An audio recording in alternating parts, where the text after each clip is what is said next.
ఆధ్వర్యంలో మలక్పేట్ పెంట్ క్యాంపస్ లో రూబ్రేల్ పార్కులో జరుగుతున్న ఈ కార్యక్రమానికి ముఖ్య అతిథిగా చేసిన మన హైదరాబాద్ జిల్లా assistant director and senior citizen differently ables and senior citizens transgenders Shri Rajender గారిని వేదికపైకి రావాల్సిందిగా సగౌరవంగా ఆహ్వానిస్తున్నాం. చప్పట్లు కొట్టాలి మీరంతా. ఆ తర్వాత జిహెచ్ఎంసి మరియు deputy south zone deputy project officer Lakshmibai గారిని వేదికపైకి రావాల్సిందిగా సగౌరవంగా ఆహ్వానిస్తున్నాం. అట్లాగే మన రిటైర్డ్ అసిస్టెంట్ ప్రొఫెసర్ గౌరవనీయులు శ్రీహరి గారిని వేదికపైకి రావాల్సిందిగా ఆహ్వానిస్తున్నాం. Friendly environment for the disable అధ్యక్షులు గౌరవనీయులు శ్రీ గంగారాం సార్ని వేదికపైకి రావాల్సిందిగా ఆహ్వానిస్తున్నాం. అట్లాగే ప్రధాన కార్యదర్శి శ్రీ చెరుకు నాగభూషణ్ గారిని వేదికపైకి రావాల్సిందిగా ఆహ్వానిస్తున్నాం.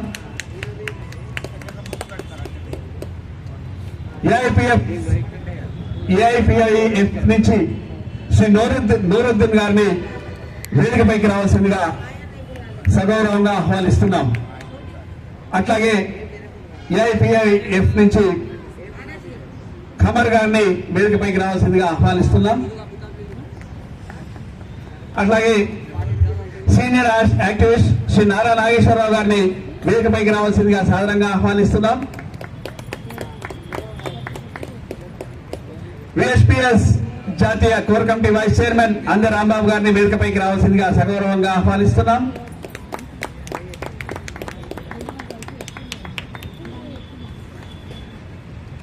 ఇక ఈ కార్యక్రమాన్ని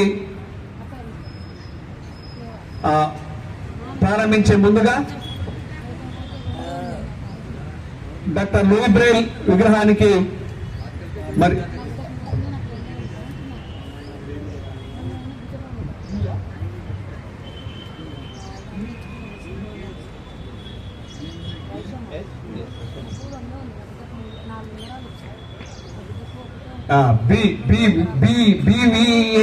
బీవీహెచ్పిఎస్ రాష్ట్ర అధ్యక్షులు గిద్దె రాజేష్ గారు వేదికపైకి రావాల్సిందిగా ఆహ్వానిస్తున్నాం. అట్లాగే ఇక ఈ కార్యక్రమాన్ని ముందు కొనసాగిస్తాం. ఇప్పుడు ముందుగా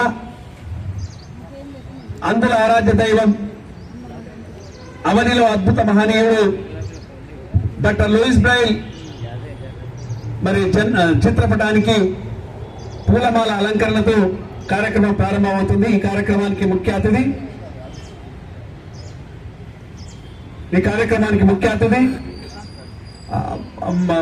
స్పీకర్ మరి శాసనసభ స్పీకర్ ప్రసాద్ కుమార్ గారు మరికొద్ది క్షణాల్లో ఈ కార్యక్రమంలో పాల్గొనబోతున్నారు.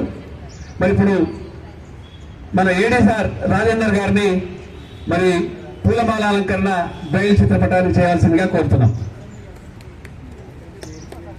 అట్లాగే డిపిఓ లక్ష్మీబాయి మేడం గారిని కూడా వేదికపైకి రావాల్సిందిగా ఆహ్వానిస్తున్నాం. ఇప్పుడు పూలమాల డిపిఓ గారు మరి ఏడి గారు కలిసి బ్రైల్ చిత్రపటానికి పూలమాలను అలంకరిస్తారు. ఆ తర్వాత కార్యక్రమం కొనసాగుతుంది. మరికొద్ది క్షణాల్లో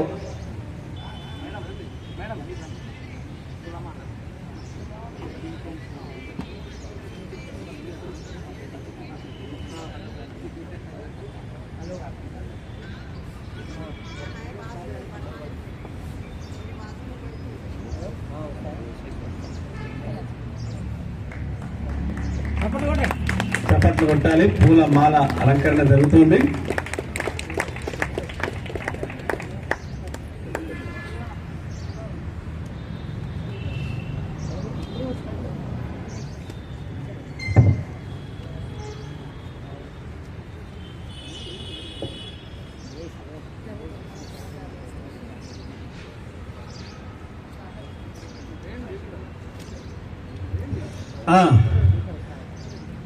మరి అట్లాగే బీజేపీ పార్టీ నాయకులు శ్రీశైలం గారిని వేదికపైకి రావాల్సిందిగా సగౌరవంగా ఆహ్వానిస్తున్నాం.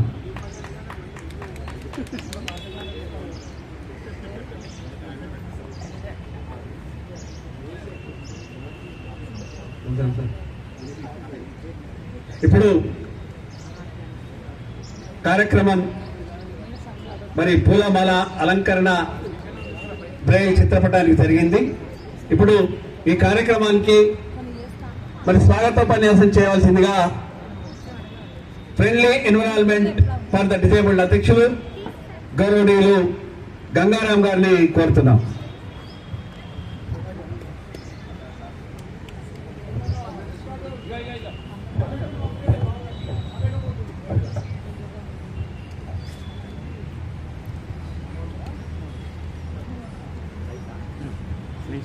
స్టేజ్ మీద హలో స్టేజ్ మీద తీసు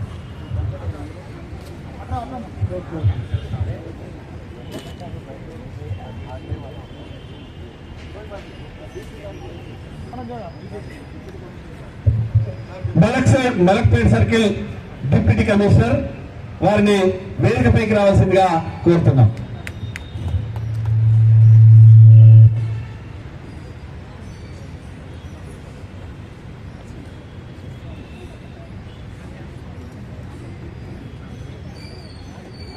థ్యాంక్ యూ. 218వ లూయి బ్రెయిల్ బర్త్ సెలబ్రేషన్స్ను ఈరోజు friendly environment for the disable ఆధ్వర్యంలో అలాగే మన ఏఐఎఫ్ సహకారంతో అలాగే డాక్టర్ విజయ్ కుమార్ గారి సహకారంతో ఈ 218వ డాక్టర్ విజయ్ కుమార్ గారిని వేదికపైకి రావాల్సిందిగా సగౌరవంగా ఆహ్వానిస్తున్నాం. చప్పట్లు కొట్టాలి. ముఖ్యంగా డాక్టర్ విజయ్ కుమార్ గారి అలాగే ఏఐఎఫ్ మన ఖాదరీ డాక్టర్ ఖాదరీ कमर भाई एंड बिल्लो वो लोग भी शिरकत कहे हैं यहाँ पे मौजूद है. और लोगों को मैं इंशाअल्लाह ये ब्रेल का तरफ से शुभकामनाएं बोल रहा हूँ. ఇది ఏంటంటే ముఖ్యంగా ఈ సెలబ్రేషన్ ఎందుకు చేస్తున్నామంటే బ్రెయిల్ ప్రచారం చేయాలనే ఉద్దేశంతో బ్రెయిల్ అనేది చాలామంది ఏదో పుట్టిదే అనుకుంటారు. సైన్ లాంగ్వేజ్ ఒకటి, బ్రెయిల్ స్క్రిప్ట్ అనేది ఒకటి చాలా ఇంపార్టెంట్. బ్రెయిల్ నేర్చుకుంటే ఒక అద్భుతమైన శక్తి మనలో వస్తుంది. టచ్ అనే పవర్ అనేది మనకు వస్తుంది ఒకటి. రెండవది చీకట్లో కూడా చదువుకోవచ్చు. మనం వృద్ధులు అయిపోయిన తర్వాత, ఓల్డేజ్ వచ్చిన తర్వాత పుస్తకాలను చదివే అవకాశం మనకు దొరుకుతుంది. అంతేకాకుండా దీని ద్వారా మనకు పోయిన కాన్సన్ట్రేషన్ మనం ఒకటి ఇవన్నీ ఇప్పుడు వచ్చిన ఇది నెట్ వల్ల కానీ తర్వాత ఈ ఎలక్ట్రానిక్ మీడియా ద్వారా మనమైతే ఏది గ్రహిస్తున్నామో దానివల్ల మన జ్ఞానాన్ని క్షీణించే అవకాశం ఉంది. ఆ జ్ఞానాన్ని పెంపొందించుకోవాలంటే ఈ బ్రెయిల్ అనేది చాలా ఇంపార్టెంట్. అంటే బ్రెయిల్ గురించి ఎక్కువ చెప్పుకోవడం కాదు కానీ దీనికి ఒక పెద్ద చరిత్ర ఉంది. అతను ఈ బ్రెయిల్ను కనుక్కున్న అతను ఏమిటంటే 2 కళ్ళు పోగొట్టుకొని చిన్నతనంలోనే ఈ డాట్స్ ఒక 6 డాట్స్ను అందరికీ అందుబాటులో ఉంటుంది. దీని ఉద్దేశం ఏంటంటే ఎప్పుడో నేను చెప్పినట్టు బ్రెయిల్ నేర్చుకుంటే స్పర్శ అభివృద్ధి అవుతుంది, తర్వాత చీకట్లో చదువుకోవచ్చు. రెండవది 63 ప్యాటర్న్స్ ఉంటాయి దీంట్లో. అంటే స్పేస్తో 64 ప్యాటర్న్స్, 6 చుక్కల్లో 64 ప్యాటర్న్స్ ఉంటాయి. ఈ 63 ప్యాటర్న్స్ మనం నేర్చుకున్నట్లయితే ప్రపంచంలోని all language we can read. అంటే మనకు భాష తెలియదు, కానీ మనం ఇప్పుడు సపోజ్ తెలుగు నేర్చుకున్నాము. తెలుగు నేర్చుకుంటే Urdu I can read, Hindi I can read, Sparsh కానీ తర్వాత లాటిన్ కానీ ఏ భాషనైనా మనం చదవచ్చు. భాష రాదు కానీ మనం నేర్చుకునే అవకాశం ఉంది.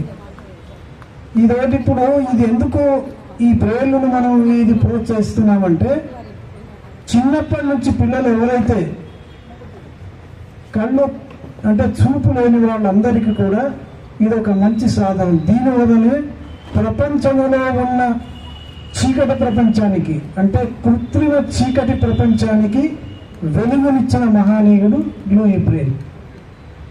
అది చాలా చాలా అద్భుతం.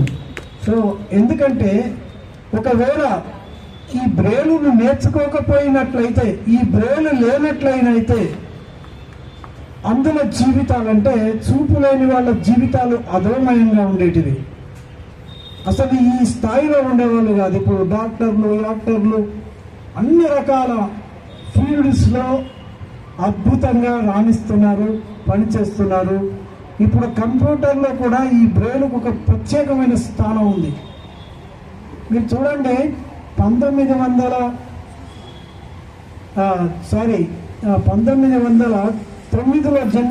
జన్మించిన లూయి బ్రెయిల్ 21 ఇయర్స్లో ఈ బ్రెయిల్ను కనుక్కున్నాడు.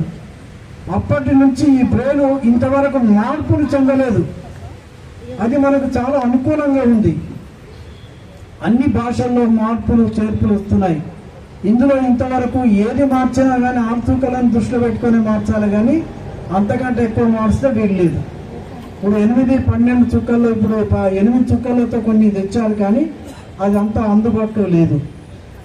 మీరు అందరికీ కూడా ఇప్పుడు నేను ఒకటి మిమ్మల్ని అందరితో కోరేది ఏంటంటే, ఈ friendly environment for the disable ఇది ఎందుకు స్థాపించామంటే, నాగభూషణం గారు, నేను ఇది చాలా విస్తృతంగా మా జనరల్ సెక్రటరీ, అట్లాగే ఇప్పుడు ఇంత క్రితము ఎవరైతే దీని మీద వ్యాఖ్యానం చేశారో ప్రిసైడ్ చేస్తున్నారు, ఆయన is vice president of friendly environment for the disable, L Gopalarao గారు. ఈ వేదికను అలంకరించిన మేధావులు మన ఏడీ గారు అయితే ఎప్పుడు కూడా ఇదే సంక్షేమంలో వారు చాలా యాక్టివ్గా పనిచేస్తున్నారు. On behalf of collector, on behalf of commissioner, వారి ద్వారా ఇద్దరిగా ఇక్కడ ప్రతినిధిగా వచ్చిన ఈ ఒక మన ముఖ్య అతిథి అనుకోవాలి. ఇప్పుడు ప్రస్తుతం వారు స్పీకర్ గారు జైన్ అయ్యేంత వరకు కూడా వీరే ఇది నడిపించమని చెప్పేసి కమిషనర్ గారు వారికి ఆర్డర్ వేశారు. వారికి ఒకసారి చప్పట్లతో మీరు స్వాగతం చెప్పాలి. వేదిక పైన అలంకరించిన అందే రాంబాబు, తర్వాత రాజేష్ గారు, తర్వాత ముఖ్యంగా శ్రీహరి గారు, doctor Srihari is a very intellectual personality. చాలా అద్భుతమైన అమోఘమైన మెంటాలిటీ, శక్తి, ఇంటలెక్చువాలిటీ, పర్సనల్ డెవలప్మెంట్ తనకు తానే ఆయన ఒక గ్రాడ్యుయేషన్కు లెక్చరర్గా కూడా ఉన్నారు. సో ఆయన గురించి కూడా మీరు చప్పట్లతో ఒకసారి స్వాగతం చెప్పాలి. అలాగే మా నాగభూషణ గారు is general secretary, is a wonderful man. Wonderful అంటే మనకు దానికి ఒక నిర్వచనం ఏమి ఇవ్వాలంటే అది ఒక వేరుగా ఉంటుంది. ఆయన కూడా మీరు చప్పట్లతో స్వాగతం చెప్పాలని కోరుకుంటున్నాను. ఎల్ గోపాలరావు గారు 2 రాష్ట్రాలకు ఒక మంచి నాయకత్వం వహిస్తూ 2 రాష్ట్రాల్లో కూడా గుర్తింపు తెచ్చుకొని ఒక లీడర్గా ఎదుగుతున్నాడు. అందరూ అబ్బాయిగా మీకు తెలుసు, ఆయన మొత్తం విహెచ్పిఎస్కి అధ్యక్షులుగా ఉండి అద్భుతమైన కార్యక్రమాలు చేసి ఇప్పటికి కూడా ఎక్కడ ఏది జరిగిన వికలాంగులకు నేను ఉన్నానంటూ ఆయన ఉన్నారు. నారా నాగేశ్వరరావు ఇంటి పేరు నారా కానీ జ్ఞానంలో మహామేధావి. నారా కాదు, ఆయన పీచ్ కాదు, చాలా గొప్పవాడు. ఆయన ఏంటంటే అంత ఇప్పుడు జరుగుతున్న విషయాలు, విషయ జ్ఞానము, పరిజ్ఞానం అన్ని ఆపోషణ పట్టుకొని అందరికీ బ్రిడ్జిగా నడిపిస్తూ ఉంటాడు. మా తమ్ముడు నారా నాగేశ్వరరావు అంటే నాకు చాలా అభిమానం. ఆయనకు ఒకసారి చప్పటతో స్వాగతం చెప్పాలి. సో అందుకని నేను ఎక్కువ మాట్లాడదలుచుకోలేదు. నేను ఫస్ట్ ఏంటంటే మన గోపాల్ గారిని ఒక్కొక్కరి చేత మీరు మాట్లాడించండి. తర్వాత ముఖ్యంగా నేను చెప్పేది ఏంటంటే డాక్టర్ విజయ్ కుమార్ గారిని, అంటే ఆయనకు కొంచెం మాకు ఈ చూపు లోపం వల్ల కావచ్చు, ఆయన ముందే పిలవాలి. విజయ్ ఎంత చాలా గొప్పవాడంటే ఆయన విశ్వనాథ్ గారు మనకు సంగీత డైరెక్టర్ విశ్వనాథ్ గారికి, ఏఎన్ఆర్ గారికి ఆయన ఫిజియోథెరపీ చేసిన మహామేధావి. ఆయన విశ్వనాథ్ అంటే చాలా గొప్ప. ఇది ఆయన మనకు ఈరోజు వేదికను అలంకరించి మనకి ఈరోజు భోజనాలు పెడుతున్నారు. సో ఆయనకు ఒకసారి చప్పటితో స్వాగతం.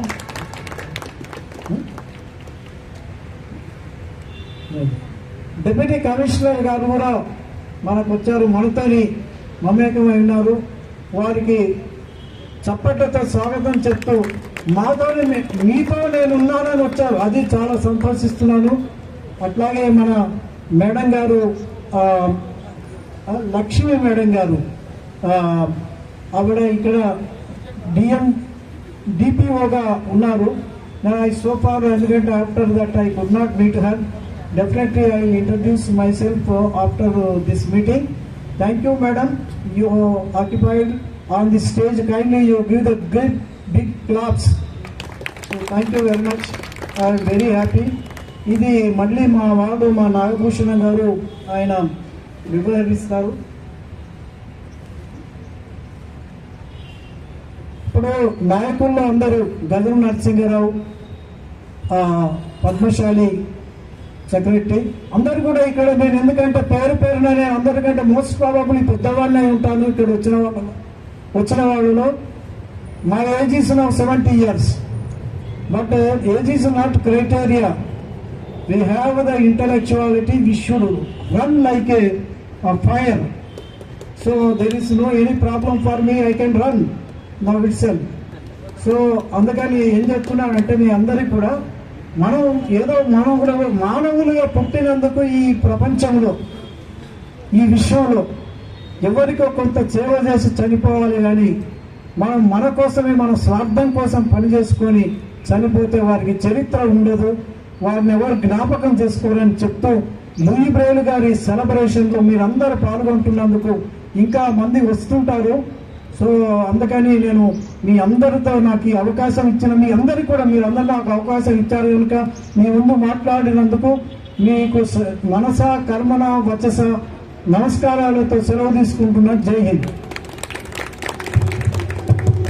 ధన్యవాదాలు గంగారాం సార్.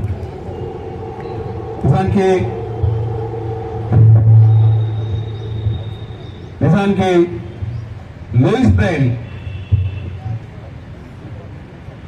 ఆయన 1809 జనవరి 4న ప్యారిస్ 20 మైళ్ళ దూరంలోని కూబ్రే అనే ఒక కుగ్రామంలో జన్మించి తన 3 ఏళ్ల ప్రాయంలో కళ్ళు కోల్పోయి, కంటి చూపు కోల్పోయి, మరి బ్రెయిలీ అనే ఒక చుక్కల రాత, 6 చుక్కల రాతను కనుక్కొని దానికి బ్రెయిల్ అనే నామకరణం తర్వాత చేయడం జరిగింది. గమనించండి, ఇక్కడ బ్రెయిల్ గారు లూ బ్రెయిల్ పుట్టింది 1809 జనవరి 4 అయితే ఆయన మరణించింది 1852 జనవరి 6. ఒక్కసారి గమనించండి, ఆయన జీవించిన సంవత్సరాలు 43. ఆయన జీవించిన సంవత్సరాలు 43 మాత్రమే. ఇక్కడ ఉన్న వాళ్ళల్లో చాలా మంది కంటే చిన్న. కానీ అతను చేసిన పని 43 యుగాలు గుర్తుండిపోయేలా ఇవాళ ఆయన కనిపెట్టిన 6 చుక్కల రాత ఉన్నది. అంటే పుట్టడం మన చేతుల్లో లేదు, మరణం మన చేతుల్లో లేదు, జీవితం మాత్రం మన చేతుల్లో ఉంది. ఆ జీవితాన్ని మనం ఎట్లా మలుచుకున్నాం, ఏం చేశాం, ఏం సాధించాం అనేది లెక్క అనే విషయాన్ని లూయి బ్రెయిల్ గారు జీవితం లూబ్రేలు కనిపెట్టిన చుక్కల రాత మనకు తెలియజేస్తుందని కోరుకుంటూ ఈ కార్యక్రమాన్ని ఉద్దేశించి మాట్లాడవలసిందిగా వికలాంగుల క్లబ్ సమితి జాతీయ కోర్ కమిటీ వైస్ చైర్మన్ అంది రాంబాబు గారిని కోరుతున్నాను. మైక్ వస్తుంది ఆడికి.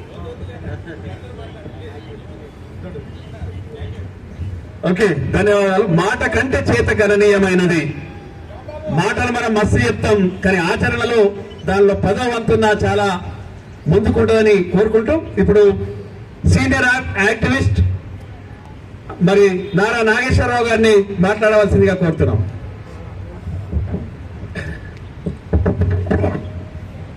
మరి ఈరోజు Louis Braille birth anniversary programme, ఇది long ending celebrations.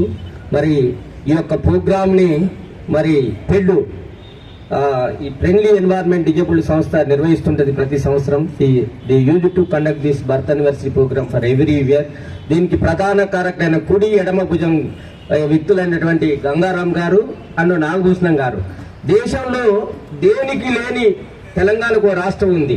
28వ youngest state అయినా కూడా దేశంలో ఉత్తమ రాష్ట్రం అని రాష్ట్రపతితోని అవార్డు తెచ్చుకున్నదంటే దాంట్లో 2 కాదా ఉన్నాయి, ఎక్కడ కూడా లేవు. మున్సిపల్ కమిషనర్ గారు అన్నారు లూయిస్ బ్రెయిలీ పార్క్స్ 2 ఉన్నాయి దేశంలో.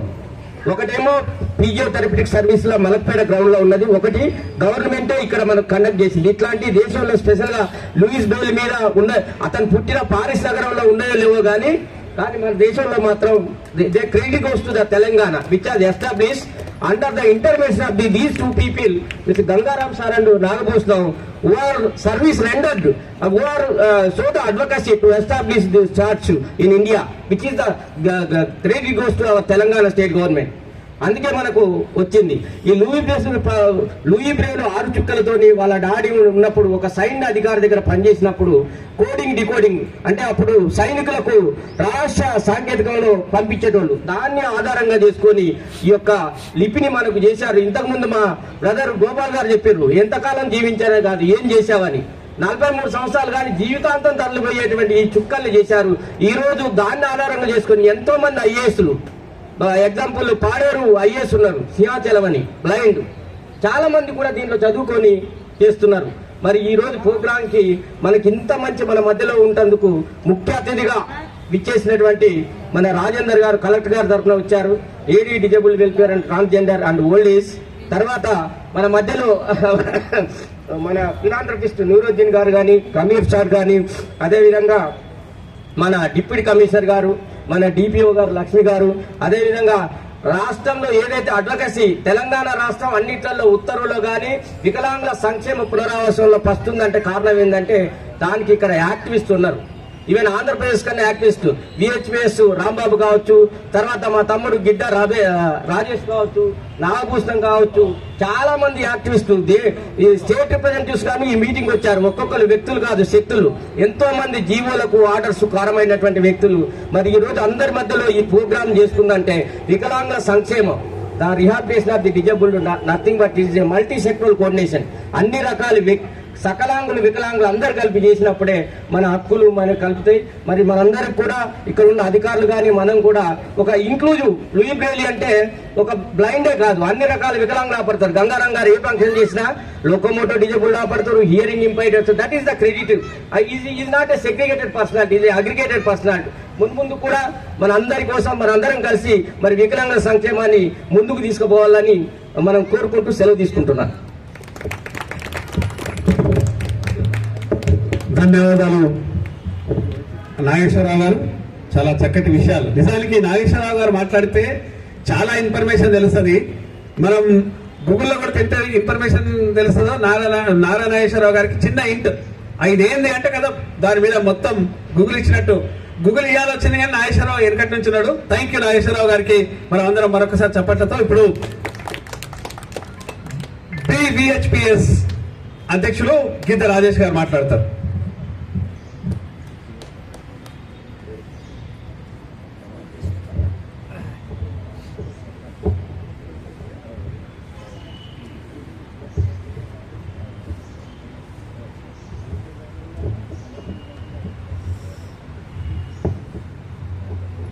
ఈరోజు హైదరాబాద్ రాజధాని కేంద్రంగా ఫ్రెడ్ సంస్థ ఆధ్వర్యంలో ఏర్పాటు చేసినటువంటి ఈ యొక్క లూయి బ్రెయిల్ గారి జన్మదినోత్సవ కార్యక్రమానికి సభ అధ్యక్షత వహించినటువంటి వికలాంగుల హక్కుల పోరాట సమితి జాతీయ నాయకులైనటువంటి అన్న గోపాలన్న గారికి, అదేవిధంగా నిరంతరం ఈ బ్లైండ్ విద్యార్థుల సమస్యల పట్ల కానివ్వండి, తెలంగాణ రాష్ట్రంలో అట్టడుగు ఉన్నటువంటి వికలాంగుల సామాజిక వర్గాల పక్షాన కొట్లాడుతూ ఒక ఫ్రెడ్ సంస్థ అనేటటువంటిది అన్ని వర్గాలకు కూడా చేతినివ్వాలన్నటువంటి సంకల్పంతో ముందుకు సాగుతున్నటువంటి పెద్దలు, గౌరవనీయులు, తెలంగాణ రాష్ట్ర లూయి బ్రెయిల్ గా పేరు పొందినటువంటి మా గంగారావు సార్ గారికి, అదేవిధంగా ఈ ఫ్రెడ్ సంస్థ ప్రధాన కార్యదర్శిగా కొనసాగుతూ నిరంతరం మాకు కూడా తెలంగాణ రాష్ట్రంలో ఉద్యమాలు చేస్తున్న సందర్భాల్లో మాకు చేదోడు వాదోడుగా ఉంటూ నిరంతరం మాకు సహాయ సహకారాలు అందిస్తున్నటువంటి పెద్దలు, గౌరవనీయులు నాగభూషణ గారికి, అదేవిధంగా ఇక్కడికి చేసినటువంటి పెద్దలు, గౌరవనీయులు రాజేందర్ సార్ గారికి, వేదిక మీద ఉన్న వాళ్ళ పేర్లు నాకు తెలియదు కాబట్టి అందరికీ కూడా పేరు పేరున ధన్యవాదాలు. ముఖ్యంగా మా నాగేశ్వరరావు గారు కూడా నిరంతరం మేము చేస్తున్నటువంటి ప్రతి కార్యక్రమాన్ని కూడా ప్రోత్సహిస్తూ తమ్మి మీరు ఇంకా ముందుకెళ్లాలి, మీరు సంకల్పంతో మన జాతి కోసం మీరు పోరాటం చేయాలని చెప్పేసి మమ్మల్ని ప్రోత్సహిస్తున్నందుకు వారికి కూడా ప్రత్యేకంగా ధన్యవాదాలు తెలియజేస్తూ, ఇవాళ ముఖ్యంగా ఈ ప్రోగ్రాం ఏర్పాటు చేసినందుకు మళ్ళొకసారి ఫ్రెడ్ సంస్థకు ప్రత్యేక ధన్యవాదాలు. ఎందుకంటే కేంద్ర రాష్ట్ర ప్రభుత్వాలు కూడా ఇవాళ మీరు చూడండి, సకలాంగుల మహనీయుల ఏ దినోత్సవాలు వచ్చినా ఏదొచ్చినా కానీ అన్ని ప్రభుత్వ కార్యాలయాల్లో బ్రహ్మాండం జరుగుతున్నాయి. కానీ మన లూయి బ్రెయిల్ జన్మదినోత్సవం వచ్చేసరికి ఇవాళ అన్న సమాజం కానీ వికలాంగుల సమాజం కానీ చాలా బాధపడవలసినటువంటి అవసరం కేంద్ర రాష్ట్ర ప్రభుత్వాలకు కూడా మళ్ళొకసారి వేదిక నుంచి విజ్ఞప్తి చేస్తున్నాం. దయచేసి అన్ని వర్గాలలో సమానంగా వికలాంగుల వర్గాన్ని కూడా గుర్తించాలి. మొన్న లూయి బ్రెయిల్ దినోత్సవం కూడా ఈ తెలంగాణ రాష్ట్రంలో ఉన్నటువంటి 33 జిల్లాలలో మరి ఏ జిల్లా కేంద్రాల్లో కూడా జరిగినట్టు సమాచారం కూడా లేదు. కేవలం హైదరాబాద్ కేంద్రంగా తూతు మంత్రంగానే లూయి బ్రెయిల్ గారి దినోత్సవాన్ని జరుపుతూ చేతులు దులుపుకునేటటువంటి ప్రయత్నాలు ప్రభుత్వాలు చేస్తున్నాయి. దయచేసి అన్ని వర్గాలు గుర్తించినట్లుగానే వికలాంగులలో మరి చీకటి జీవితాలు మయమైపోయినటువంటి జీవితాల్లో వెలుగు నింపినటువంటి గొప్ప మహనీయుడు లూయి బ్రెయిల్ గారు. మరి అట్లాంటి ఒక స్ఫూర్తిదాతను దయచేసి అన్ని కార్యాలయాలు కూడా వారి జన్మదినోత్సవ వేడుక ఇప్పటికైనా జరుపుకునేటటువంటి అవకాశం మనకుంది కాబట్టి ఈ నెల మొత్తం కూడా జరుపుకునే అవకాశం ఉంది కాబట్టి ప్రభుత్వ పెద్దలు కూడా ఇక్కడ ఉన్నారు, ఆలోచన చేయండి. ఎందుకంటే సకలాంగుల మహనీయులకు ఒక రకమైనటువంటి గుర్తింపు వస్తున్నది, వికలాంగుల మహనీయుల పట్ల కొంత వివక్ష జరుగుతున్నది.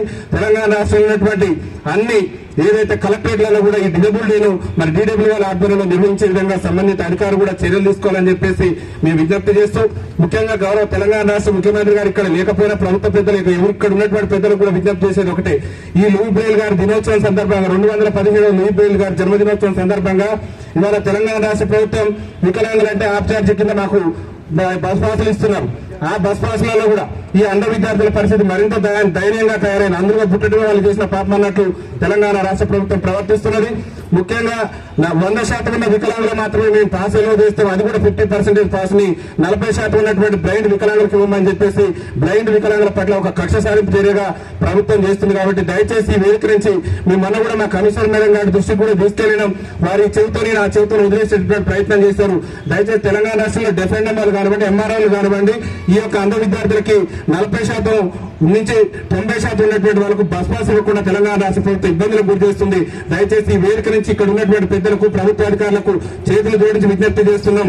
చీకటమయమైన అయిపోయినటువంటి మా జీవితాల్లో వెలుగు నింపాల్సినటువంటి బాధ్యత మీ మీద ఉన్నది.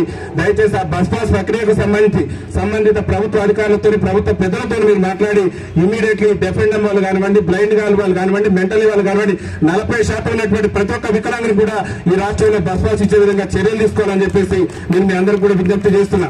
అదేవిధంగా అంధ విద్యార్థులకు సంబంధించి హాస్టళ్లలో కూడా అనేకమైనటువంటి సమస్యలు ఉన్నాయి. ఆ సమస్యల పరిష్కారానికి కూడా కృషి చేయాలని చెప్పేసి ప్రభుత్వ పెద్దలకు విజ్ఞప్తి చేస్తున్నాం. మన రాష్ట్ర ప్రభుత్వం గౌరవ ముఖ్యమంత్రి గారు కానివ్వండి, గౌరవ రవాణా శాఖ మంత్రి పొన్నం ప్రభాకర్ గారు కూడా గొప్పలు చెప్తున్నారు. మేము మహిళలకు ఫ్రీ ఇచ్చినామని చెప్పి ఎన్నికల మేనిఫెస్టోలో వాళ్ళ 6 గ్యారెంటీల్లో భాగంగా హామీ ఇచ్చారు.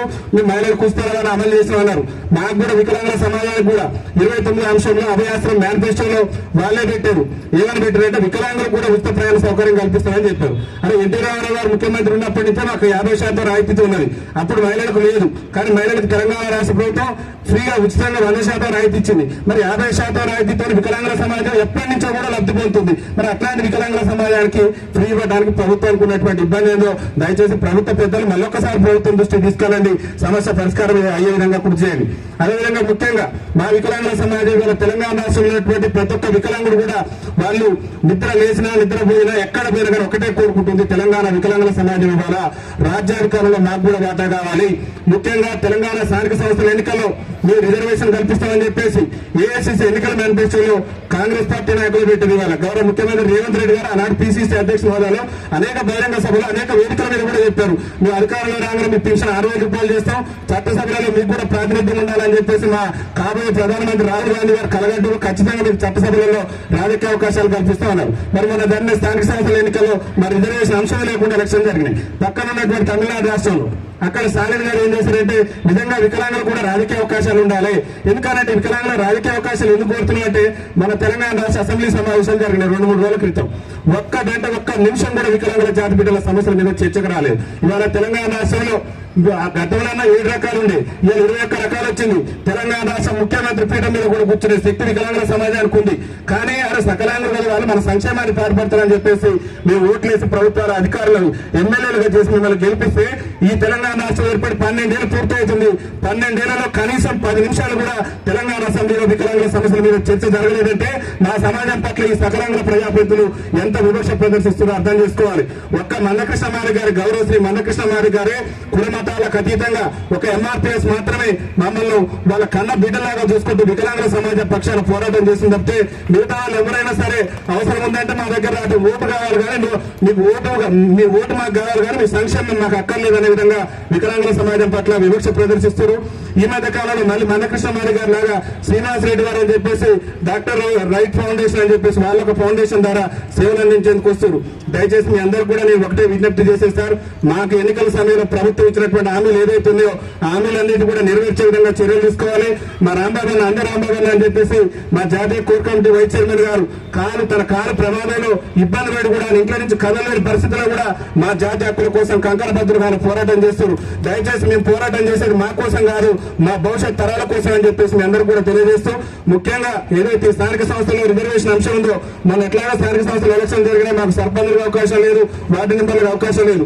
రేపు తెలంగాణ రాష్ట్ర ప్రభుత్వం ఏదైతే గ్రామ పంచాయతీలో కోఆప్షన్ సభ్యులకు అవకాశం ఇస్తుందో ఆ కోఆప్షన్ సభ్యుల్లో 100% ఖచ్చితంగా వికలాంగులకు అవకాశం వచ్చే విధంగా చూడాలని చెప్పేసి విజ్ఞప్తి చేస్తున్నాం. అదేవిధంగా తెలంగాణ రాష్ట్రంలో వికలాంగుల కార్పొరేషన్ ఉన్నది. వికలాంగుల కార్పొరేషన్ ఒక చైర్మన్ పెట్టారు, మరి డైరెక్టర్ల నియామకం అనేటటువంటిది లేదు. ఇవాళ రాష్ట్ర ప్రభుత్వమే కేంద్ర ప్రభుత్వమే 21 రకాలుగా గుర్తించమని చెప్తున్నారు. 21 రకాలుగా ప్రతి ఒక్క డిపార్ట్మెంట్ నుంచి ఒక వికలాంగుని డైరెక్టర్ గా తీసుకొని ఒక చైర్మన్ పెడితే ఖచ్చితంగా అన్ని వర్గాల సమస్యలు అన్ని రకాల వికలాంగుల సమస్యలు కూడా ప్రభుత్వం దృష్టికి వచ్చి మాకు కూడా రాజకీయ అవకాశం వచ్చేటటువంటి అవకాశం ఉంటుంది. కాబట్టి ఆ దిశగా కృషి చేయాలని చెప్పేసి ప్రభుత్వ పెద్దలకు విజ్ఞప్తి చేస్తూ పెన్షన్ కూడా వీలైనంత తొందరగా చాలా పెన్షన్లతో మేము మనోవేదన చెందుతున్నాం. రాష్ట్ర ప్రభుత్వం గొప్పలు చెప్తున్నాం కానీ మా సంక్షేమం ఇంకా కుట్టుబడి ఉంది. కాబట్టి దయచేసి పెన్షన్ 6000 పెన్షన్ హామీ కానివ్వండి, ఆర్టీసీలో బస్ పాస్ సౌకర్యంగా కానివ్వండి. ముఖ్యంగా వికలాంగుల విషయానికి వచ్చేసరికి మేము పాఠశాల మెట్లు కూడా ఎక్కలేనటువంటి మా వికలాంగుల సోదరులు ఇవాళ పీజీలు పిహెచ్డీలు పూర్తి చేసి తెలంగాణ రాష్ట్ర ప్రభుత్వం గౌరవ ముఖ్యమంత్రి రేవంత్ రెడ్డి గారి ఎన్నికల మేనిఫెస్టోలో చెప్పారు, మా కాంగ్రెస్ పార్టీ అధికారంలోకి వస్తే ఈ తెలంగాణ రాష్ట్రంలో వికలాంగుల బ్యాక్లాగ్ ఉద్యోగాలు భర్తీ చేస్తామని చెప్పారు. కానీ నేటి వరకు కూడా వికలాంగుల బ్యాక్లాగ్ ఉద్యోగాల ప్రస్తావన లేదు. కాబట్టి దయచేసి వీలైనంత తొందరగా అది పాఠశాల మెట్లెక్కలలో అది 10వ తరగతి చదువుకున్న ఉద్యోగస్తులు అనేటటువంటి రోజుల నుంచి ఈ రోజు పీజీలు పిహెచ్డీలు చేసినా కానీ మాకు ఉద్యోగ అవకాశాలు లేక ఉద్యోగాల కల్పన కోసం రోడ్ల మీద ఆఫీసుల చుట్టూ తిరిగేటటువంటి పరిస్థితి ఉంది. కాబట్టి దయచేసి వికలాంగుల బ్యాక్లాగ్ ఉద్యోగాల భర్తీ కూడా చొరవ చూపాలని చెప్పేసి గౌరవ ప్రభుత్వ పెద్దలందరికీ కూడా విజ్ఞప్తి చేస్తున్నాం. అదేవిధంగా ఈ తెలంగాణ రాష్ట్ర రాజధాని కేంద్రంలో అన్ని కుల సంఘాలకు భవనాలు ఉంటాయి, కానీ మా వికలాంగుల సంఘాలకు భవనాలు లేవు. కాబట్టి దయచేసి తెలంగాణ రాష్ట్ర ముఖ్యమంత్రి గారికి ఇక్కడ ఉన్న ప్రభుత్వ పెద్దలకు విజ్ఞప్తి చేస్తున్నాం, వికలాంగులు కూడా తెలంగాణ రాష్ట్ర రాజధాని కేంద్రంగా ఒక 10 ఎకరాల మైదానంలో వికలాంగుల భవనం కట్టాలి.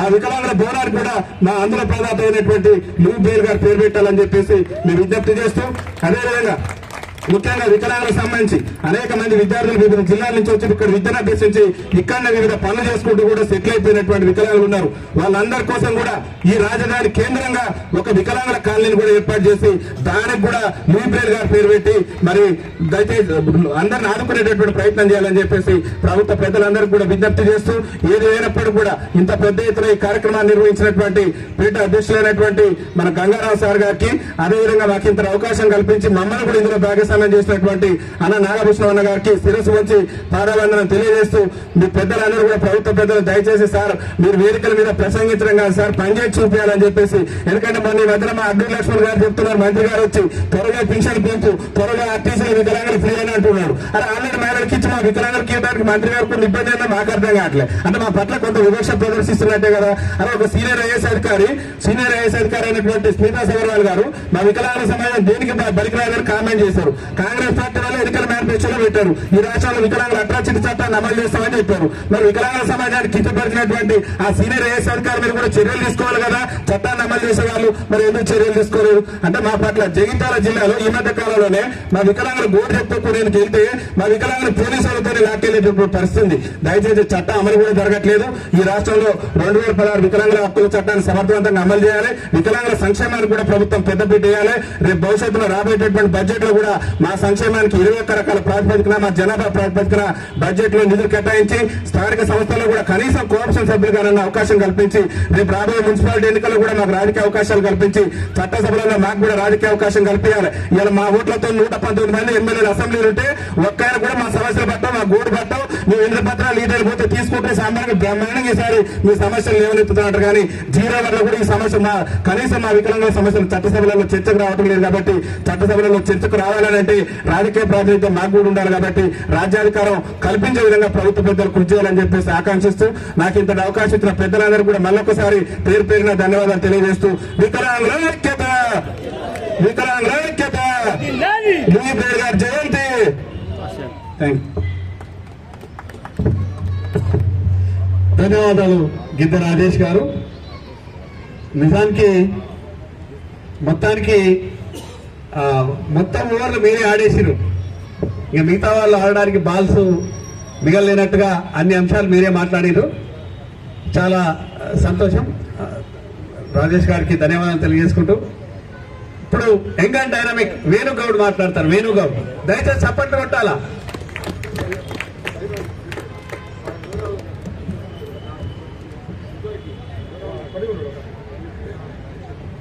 ఈరోజు మన లూయిస్ బ్రెయిలీ 217 బర్త్డే సెలబ్రేషన్లు సందర్భంగా మన ఆహ్వానాన్ని మన్నించి వేదికను అలంకరించిన పెద్దలకి మరియు వేదిక ముందున్న మన దివ్యాంగ సోదరులకి, నా ఆత్మ బంధువులకి అందరికీ లూయిస్ బ్రెయిలీ శుభాకాంక్షలు తెలియజేసుకుంటూ ధన్యవాదాలు తెలియజేసుకుంటూ, అదేవిధంగా నేను మీ ముందు ఈ లూయిస్ బ్రెయిలీ ఎంతో ఘనంగా జరుపుకుంటున్నాం.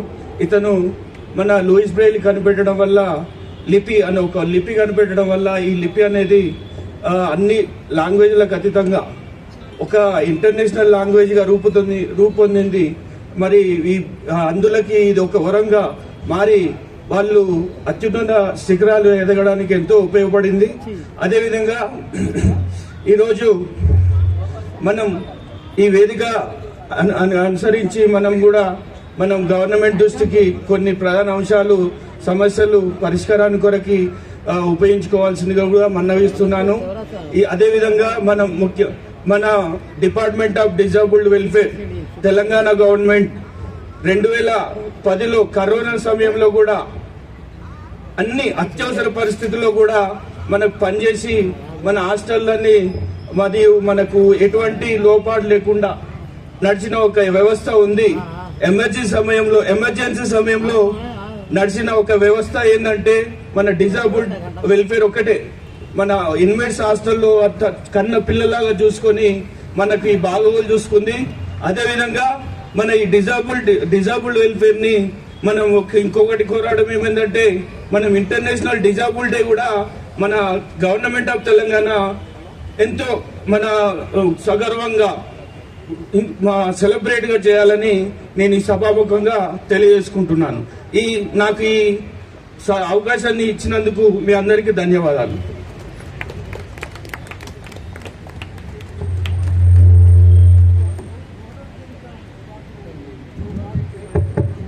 ఇప్పుడు ఏఐపిఐఎఫ్ నుంచి గౌరవనీయులు నూరుద్దీన్ గారిని మాట్లాడవలసిందిగా కోరుతున్నాను. Good morning, thank you everyone. Dice पे जो लोग बैठे हुए हैं बड़े रिस्पेक्टेबल लोग हैं, मेरे से बड़े लोग हैं और गंगाराम साहब का और उनकी टीम का मैं शुक्रिया अदा करता हूं कि आपने हमको बुलाया। ऑल इंडिया पैम इंसानियत फोरम 1974 में इसकी बुनियाद पड़ी थी इलाहाबाद से। जो इसके फाउंडर है हजरत मौलाना अली मियां साहब रहमतुल्लाह अलैह। पूरे मुल्क में, कंट्री में इंसानियत की इज्जत हो, इंसानियत के अंदर इंसान पैदा हो, इसकी कोशिश के लिए ये प्रोग्राम किए जाते हैं। और हमसे यहाँ देखकर बहुत खुशी हुई, सीख हुई कि ये डिजेबल लोग जो है, एक हम सब के लिए एक सीख है, एक सबक है हमारे लिए कि हम सब मिलकर अगर कुछ करें तो बहुत कुछ हो सकता है, इस कंट्री का नाम हो सकता है। मैं गंगाराम साहब को और उनकी टीम को सलाम करता हूँ और उनसे ये सीख कर जा रहा हूँ कि हम यहाँ से अगर कुछ करेंगे तो बहुत कुछ हो सकता है। और हमारी टीम पैम AIPIF हमारे से जो हो सकता है ट्राई करेंगे, कोशिश करेंगे। हम आपके लिए जरूर जो हो सकता है हमसे करेंगे। हम दुआ करते हैं कि आपको ऊपर वाला मालिक और आपकी हेल्प करे, मदद करे और आपसे और आगे काम ले और ये मुल्क का भला हो, कंट्री का भला हो। शुक्रिया, थैंक्स यू। नूरुद्दीन साहब के बहुत बहुत शुक्रिया, धन्यवाद करता हूं। अभी ఇప్పుడు ఫ్రెండ్లీ ఎన్విరాన్మెంట్ మరి ఆర్గనైజేషన్ జనరల్ సెక్రటరీ నాగభూషణ్ గారిని మాట్లాడవలసిందిగా కోరుతున్నాం. కార్యక్రమం ముందుకు కొనసాగుతుంది. దయచేసి ఓపికగా కూర్చోవలసిందిగా కోరుతున్నాం.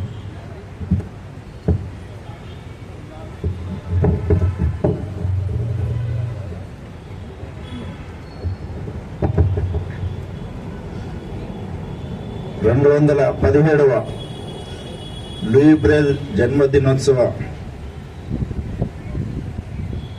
వేడుకలకు హాజరైన ప్రతి ఒక్కరికి ధన్యవాదాలు. 2017 లూయి బ్రేల్ జన్మదినోత్సవాన్ని friendly environment for the disabled మాసోత్సవాలుగా ప్రకటించడానికి కారణం ఏంటంటే, లూయి బ్రేల్ బర్త్డేని వరల్డ్ బ్రెయిల్ డేగా ఐక్యరాజ్య సమితి ప్రకటించింది. సో ఆ బ్రెయిల్ ప్రాధాన్యత దృష్ట్యా, బ్రెయిల్ అవసరం దృష్ట్యా, బ్రెయిల్ యొక్క ఇంపార్టెన్స్ ఏందనేది ప్రారంభ పలుకుల్లో ఫెడ్ అధ్యక్షులు గంగారాం గారు చెప్పడం జరిగింది. కాబట్టి సో బ్రెయిల్ దృష్ట్యా దీన్ని మాసోత్సవాలుగా ప్రకటించడం జరిగింది. ఈ మాసోత్సవ వేడుకల్లో భాగంగా ఇక్కడ హాజరైన ప్రతి ఒక్కరికి ధన్యవాదాలు. ఇప్పటివరకు మాట్లాడిన వారి అభిప్రాయాలతో ఏకీభవిస్తూ, ఎందుకంటే సమయం అమూల్యమైంది కాబట్టి, friendly environment for the disabled, advocacy, accessibility, inclusive events, institutional based activities. ఇప్పటి వరకు మాట్లాడిన సోదరులు ఏవైతే చెప్పిండ్రో అవి మనం లక్ష్యానికి చేరుకోవాలంటే 4 మార్గాలుగా advocacy, accessibility, inclusive events, institutional based activities. ఇది నిజంగానే మన సోదరులు నారా నాగేశ్వరరావు గారు చెప్పినట్టు ఎక్కడో మార్పు చెందుతుందని కాదు, మార్పు ఏ కుగ్రామంలో ప్రారంభమైనా, ఏ కుటీరంలో ప్రారంభమైనా ఆ మార్పుకు నాంది పలకాల్సిందే, దాని గురించి ప్రయత్నం చేయాల్సిందే. ఎవరో వస్తారు ఏదో చేస్తారని కాదు. ఈ సమాజంలో ఏ మేధావి చెప్పినా, ఏ నిఘంటువు చెప్పినా 0.1% పర్సన్ ని కానీ వస్తువుని కానీ నెగ్లెక్ట్ చేసినట్టయితే ఆ ఎంటైర్ ఎపిసోడ్ మీద ఆ ఎఫెక్ట్ పడుతుందని. అది మానవాభివృద్ధి కావచ్చు, సమాజాభివృద్ధి కావచ్చు, యాంత్రికంగా కావచ్చు, మరి ఇంకేదైనా కావచ్చు. సో 0.1% మనం నెగ్లెక్ట్ చేయకూడదు అని చెప్పి ఆ యొక్క నిఘంటువు కానీ, మేధావులు కానీ, నిష్ణాతులు కానీ చెప్పినప్పుడు, వరల్డ్ హెల్త్ ఆర్గనైజేషన్ చెప్తుంది దాదాపు 10% పాపులేషన్ ఉంది అని చెప్పండి. ఇండియన్ సెన్సస్ చెప్తుంది 3 to 4% ఉందని. వేరే స్టేట్ గవర్నమెంట్ చెప్తున్నాయి 3%, 4%, 5% ఉన్నాయి పాపులేషన్ ఉందని చెప్పి. ఇవన్నప్పుడు వికలాంగులని 21 కేటగిరీస్ కింద తీసుకురాకముందు మాట చెప్తున్నా నేను. ఒకప్పుడు అందులో బదిలీలు అంగవికలుడు అని 3 కేటగిరీలు మాత్రమే ఉండేది 95 బిఫోర్. 95 తర్వాత 2016 వరకు 7 కేటగిరీలు ఉన్నాయి. 2017 తర్వాత 21 కేటగిరీస్ అయినాయి. ఇవన్నీ నేను ఎందుకు చెప్తున్నానంటే ఇక్కడున్నది ఎంతమంది అని కాదు, ఇది వేల మందితో సమానం. ఎందుకంటే ఒక వికలాంగులు రావాలంటే 4 సకలాంగులు సహాయం చేయాలి ఆ సమావేశాలు కాబట్టి. అదే సకలాంగుల సమావేశాలు అయితే వాళ్ళంతా వచ్చే వాళ్ళు వస్తారు, ఇంకా తోట వచ్చే వాళ్ళు వస్తారు. ఇంకా వేదిక మీద ఉన్న వారి విషయానికి వస్తే ఇక్కడున్న ప్రభుత్వ పరంగా ఉన్న అధికారి మేము చీఫ్ సెక్రటరీగా భావిస్తాం, ఒక స్థానిక ప్రజాప్రతినిధి ఒక ముఖ్యమంత్రిగా భావిస్తాం. ఎందుకంటే మనిషే వ్యవస్థే సమాన హక్కులు సమాన అవకాశాలను మనం భావించుకుంటున్నాం. వాటిని సాధించే క్రమంలోనే friendly environment for the disabled, ఎప్పుడైతే వికలాంగుల హక్కుల పోరాట సమితి ఆత్మగౌరవంలో భాగంగా లో బ్రెయిల్ కి పేరు మీద పార్కులు ఉండాలి, విగ్రహాలు ఉండాలని ప్రతిపాదించిందో, ప్రభుత్వంతో రప్పించిందో, వాటిని సాధించడంలో friendly environment for the disabled నిజంగానే భారతదేశంలో ఎక్కడ లేని విధంగా అది మనకు చిలకనగా ఉండొచ్చు. ఒక లూయి బ్రెయిల్ పార్క్, అసలు లూయి బ్రెయిల్ అంటే ఎవరో తెలియదన్నారు. లూయి బ్రెయిల్ ఫ్లైఓవర్ పేరు పెట్టాలంటే ఆ లూయి బ్రెయిల్ అంటే ఎవరో తెలియడానికి లూయి బ్రెయిల్ పుస్తకం చదువుతున్నట్టు ఆయన విగ్రహాన్ని డిజైన్ చేయించి ఇక్కడ లూయి బ్రెయిల్ విగ్రహం పెట్టాల్సి వచ్చింది. ఎందుకంటే మామూలుగా నిలబడి ఉంటే విగ్రహం మామూలు ప్రతిమలో కలిసిపోతుందని చెప్పండి. ఇక్కడ ఉన్న విగ్రహం ఫస్ట్ టైం ఇండియాలో ఈ విధంగా బ్రెయిల్ చదువుతున్నట్టుగా ఒక విగ్రహం ఈ విధంగా ఉండడం, ఇవన్నీ కూడా సమాజాన్ని చైతన్యం తీసుకురావడంలో భాగం. ఈ చైతన్యం తీసుకురావడానికి కూడా భారతదేశం అట్టహాసంగా 2015లో యాక్సెసిబుల్ ఇండియా ప్రారంభించింది. 2016లో వికలాంగుల చట్టం తీసుకొచ్చింది. అంటే 15లో తీసుకొచ్చింది, దశాబ్దం దాటుతుంది. 16లో తీసుకొచ్చింది, దశాబ్దంలోకి అడుగుపడుతుంది. ఈ రెండింటిని కూడా జాతీయ స్థాయిలో అన్ని రకాలుగా ప్రాచుర్యంలోకి తీసుకురావాలి, ప్రచారంలోకి తీసుకురావాలి, వాటిని అమలు చేసే ప్రయత్నం చేయాలని చెప్పి కూడా friendly environment for the disabled ఈ యొక్క డిజేబుల్ డే సందర్భంగా జాతీయ స్థాయిలో ఢిల్లీలో వాటిని ప్రారంభించడం జరిగింది. ఇది అన్ని రాష్ట్రాల్లో ఆయా ప్రాంతాల్లో కూడా డిసెంబర్ 2026 వరకు ఆ కార్యక్రమాలు చేపడుతూ ఉంటుంది. ఏదైతే ఇందాక సోదరులు రాజేష్ గారు చెప్పారో మన లక్ష్య సాధనలో, అదేవిధంగా మాసోత్సవాలను ప్రకటించడానికి కూడా వరల్డ్ బ్రెయిల్ డే అని చెప్పి ఐక్యరాజ్య సమితి ప్రకటించింది. కానీ ఇప్పటికి కూడా బ్రెయిల్ అంటే తెలియకనా లేకపోతే తెలిసిన నిరాసక్తత్వం ఉన్నది. కానీ దాని ద్వారా ఎందరో మేధావులు సమాజంలోకి వచ్చారు. ఆయన పేరు మీద వ్యవస్థలు ఉన్నాయి, సంస్థలు ఉన్నాయి. మన రాజ్యాంగం చెప్తుంది 100 మంది దోషులు నిర్దోషులుగా తప్పించుకున్నా పర్లేదు, కానీ ఒక నిర్దోషి దోషిగా మారడానికి వీల్లేదని చెప్పి. మరి ఒక లోపంతో ఉన్న వ్యక్తి, ఈ కోట్ల జనాభాలో ఒక లోపంతో ఉన్న వ్యక్తి, అతను ఒక మనిషిగా ఉన్నప్పుడు అతనికి సరైన అవకాశాలు అందకపోతే, ఆ వ్యక్తి సమాజంలోకి రాకపోతే, ఆ వ్యక్తి ఒక స్టీఫెన్ హాకింగ్ అయ్యుండొచ్చు, ఒక హెలెన్ కెల్లర్ అయ్యుండొచ్చు, ఒక లూయి బ్రెయిల్ అయ్యుండొచ్చు, మరొకరు అయ్యుండొచ్చు. సో అందుకని చెప్పి 0.1% ఉన్న పాపులేషన్ మనం ప్రాధాన్యత ఇవ్వాలనేమో నిఘంటువులు నిష్ణాతులు చెప్తారు. ఇక్కడ కోట్లలో జనాభా అంటే 3%, 5% WHO world health organisation population 10% తీసుకుంటే కోట్లలో వెళ్తారు. అంటే చెప్తున్నా నేను, అట్లీస్ట్ 1% వేసుకున్న కోట్లలో ఉన్న మన జనాభా ఇలా 1,40,00,000 అంటే 1% వేసుకున్న 1,40,00,000 కోట్లు అంటే 1,40,00,000 మంది మన వికలాంగులు ఉంటారు. 3-4% అంటే ఎంతమంది ఉంటారు దృష్టిలో పెట్టుకోండి. ఇది వేదిక మీద ఇది సాధారణంగా చిన్న సభ కావచ్చు, కానీ friendly environment for the disabled ఇంత ఆస్పెక్ట్ తోని, ఇంత లాంగ్ రన్ తోని, ఇంత దూరదృష్టితోని, లాంగ్ విజన్ తోని పనిచేస్తా ఉంది. కలిసి వచ్చే వాళ్ళతోని పనిచేస్తుంది, కలిసి రాళ్ళతో కూడా వాళ్ళు వచ్చే విధంగా ఫెడ్ ఆశిస్తుంది, కోరుకుంటుంది. ఇంత మంచి కార్యక్రమానికి ప్రేమతో హాజరైన ప్రతి ఒక్కరికి ధన్యవాదాలు. మన అధ్యక్షులు గారు చెప్పారు, కమిషనర్ గారు, కలెక్టర్ గారు రాజేందర్ గారిని 2 కళ్ళ మాదిరిగా సభ నడిపించమని వచ్చారని చెప్పి, లేకపోతే నిజంగా రేపు మాపు కమిషనర్ గారిని, కలెక్టర్ గారిని నేను అడుగుదామనుకున్నా. అదేవిధంగా ఇక్కడికి వస్తున్న స్పీకర్ గారు కావచ్చు, ఎంపీ గారు కావచ్చు, స్థానిక ప్రజాప్రతినిధులు అయితే మహారాష్ట్రలో వాళ్ళు ఎన్నికల ప్రచారంలో ఉన్నారన్నది భావించి వచ్చింది. ఇది వివక్షత గురించి మాట్లాడే వాళ్ళు వివక్షత గురి చేసే ప్రయత్నం చేస్తున్నారు. అన్నిటికీ సమాధానం చెప్తారు. ఇందాక మన నూర్ సాబ్ ఏదైతే అన్నాడో, ఏదైతే అల్లాని అడుగుతున్నాడో, ఏదైతే దేవుడిని అడుగుతున్నాడో, ఏదైతే భవిష్యత్ కాలమాన ప్రకారమే వారికి సమాధానం చెప్తుంది. ఒకప్పుడు చంద్రబాబు నాయుడు అన్నాడు, ఏం వికలాంగులు అంటే మీరు పైకి వెళ్ళి పడ్డారా, లేకపోతే మీకేమి కొండ మీద కొండ తీసుకోవాలని.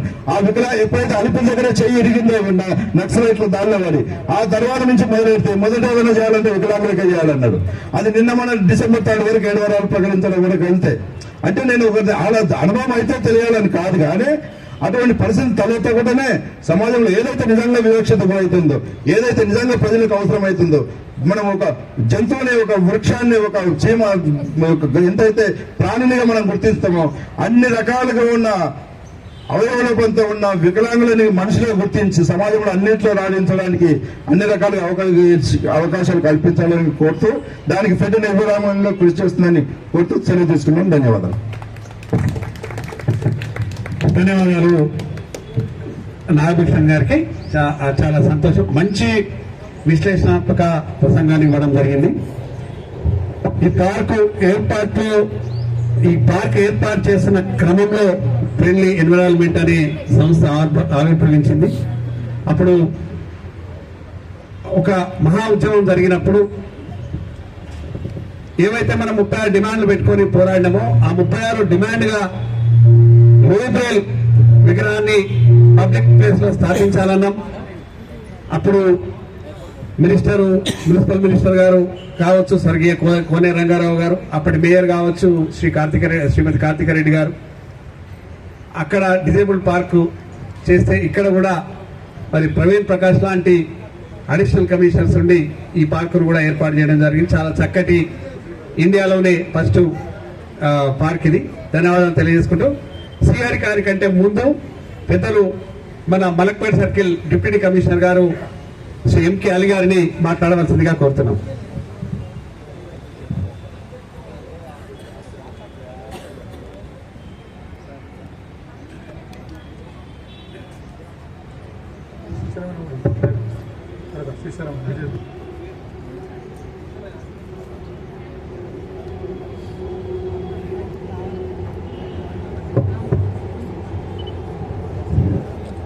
సార్, లూయిస్ బ్రెయిలీ గారి జన్మదిన సంబంధించి ఈ కార్యక్రమాన్ని ఏర్పాటు చేయడం జరిగింది. ఈ కార్యక్రమానికి హాజరైనటువంటి వేదిక మీద ఉన్న అందరు పెద్దలందరికీ, ఈ కార్యక్రమానికి హాజరైన అందరికీ పేరు పేరు నమస్కారములు.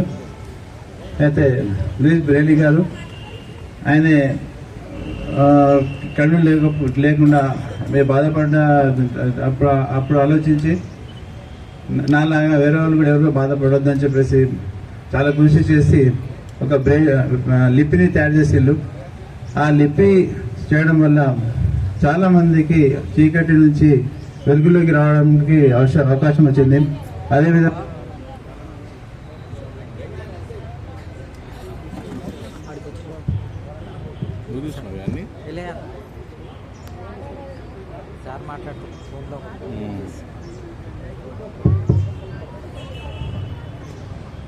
అదేవిధంగా ఈ బ్రెయిలీ లిపి మన మొత్తం ప్రపంచంలో చాలా మంది డెవలప్మెంట్ కావడానికి, అభివృద్ధి చెందడానికి చాలా ఉపయోగపడేది.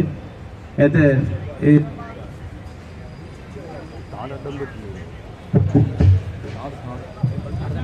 అందువల్ల మేమంతా లూయిస్ బ్రెయిలీ గారి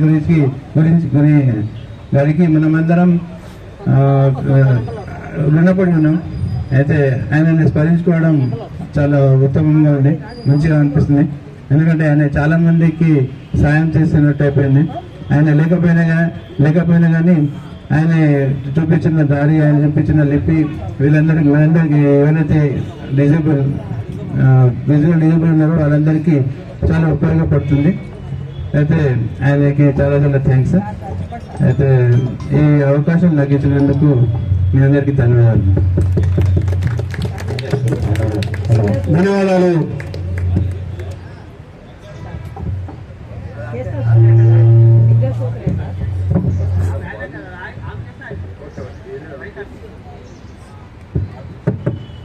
ఇప్పుడు ధన్యవాదాలు డిప్యూటీ కమిషనర్ గారికి. వారు ఈ కార్యక్రమానికి వచ్చి వారి సందేశాన్ని అందించినందుకు ధన్యవాదాలు తెలియజేసుకుంటూ ఇప్పుడు మన రిటైర్డ్ అసిస్టెంట్ ప్రొఫెసర్ గౌరవనీయులు శ్రీహరి గారిని మాట్లాడవలసిందిగా కోరుతున్నాను.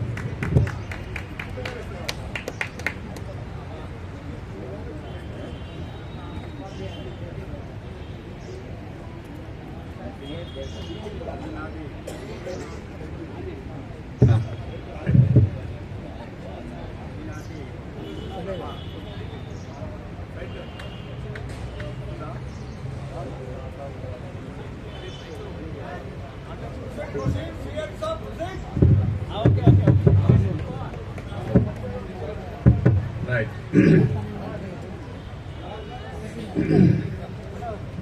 Friendly environment for the disabled ఈ సంస్థ ఈనాడు ఏర్పాటు చేసినటువంటి లూయి బ్రెయిల్ 218వ జయంతి సభలో మాట్లాడడం నాకు నిజంగా అదృష్టంగా భావిస్తున్నాను. ఈ సభ పైన అనేక మంది విఐపీలు ఉన్నారు. మరి పేరు పేరున వాళ్ళందరికీ నమస్కారం.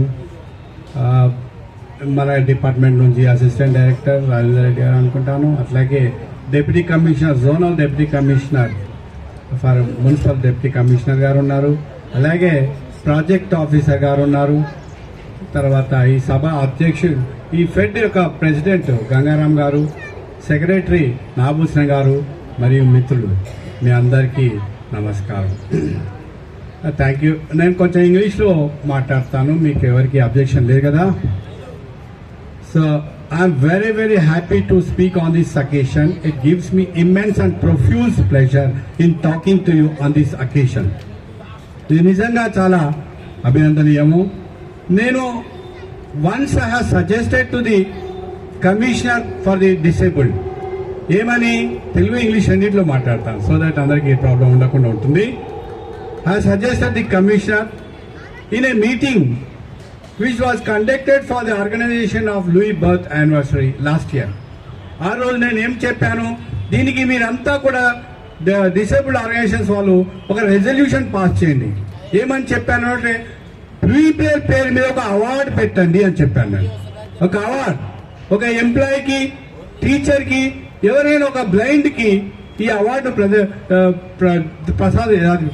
కన్ఫర్ చేయొచ్చు, అవార్డు ఇవ్వవచ్చు. కాబట్టి అవార్డు ఒకటి క్రియేట్ చేస్తే it will be befitting to this occasion. కాబట్టి లూయి బ్రెయిల్ జయంతి రోజున మనం లూయి బ్రెయిల్ అవార్డు అనేది ఒక అంద ఎంప్లాయీకి ఇవ్వడం బాగుంటుందని నేను చెప్పాను. తర్వాత దాన్ని డిజేబుల్డ్ కూడా చేయొచ్చు, దాన్ని 2-3 కూడా చేయొచ్చు, ఒకటి టీచర్స్ కానీ. ఎందుకంటే Louis Braille was a professor, టీచర్గా వర్క్ చేశారు, స్టార్ట్ చేశారు కెరియర్, కాబట్టి దానికి ఒక అవార్డు అని. తర్వాత మిగతా వాళ్ళకి బెస్ట్ ఎంప్లాయీ అవార్డు కింద లూయి బ్రెయిల్ ఎంప్లాయీ అని ఇవ్వమని నేను సజెస్ట్ చేశాను. మరి అది ఇంతవరకు కార్యరూపం దాచదు. It has not come into being at all. I suggested to institute and award for in the name of Louis Braille. Louis Braille పేరు మీద అవార్డు పెట్టమని చెప్పాను. మరి ఎందుకని ఈ డిపార్ట్మెంట్ చేయట్లేదో ఈనాడు నేను మళ్ళీ అసిస్టెంట్ డైరెక్టర్ గారు కమిషనర్ తరఫున, బహుశా ఈజ్ రిప్రజెంటేటివ్ ఆఫ్ కమిషనర్ అనుకుంటున్నాను. బట్ అగైన్ ఐఎమ్ రిమైండింగ్, సూచిస్తున్నాను, నోట్ చేసుకోండి ప్లీజ్. లూయి బ్రెయిల్ అవార్డు పెట్టాలి. సో దట్ ఏంటంటే లూయి బ్రెయిల్ మీద ఒక అవార్డు పెట్టినప్పుడు అది ఆ గుర్తింపు రావడం వల్ల దాని యొక్క పేరు నలుమూలలో వ్యాపిస్తుంది. ఈ అవార్డు ఉన్నది అని అదే రోజు ఆయన జయంతి రోజు దాన్ని అవార్డును ఇవ్వడానికి వీలవుతుంది. సో ఇక ఇంకొక విషయం ఇక్కడ నేను మాట్లాడింది ఏంటంటే, I want to talk about the Louis Braille himself. How he invented the script, how he devised, how he designed, and how it became popular.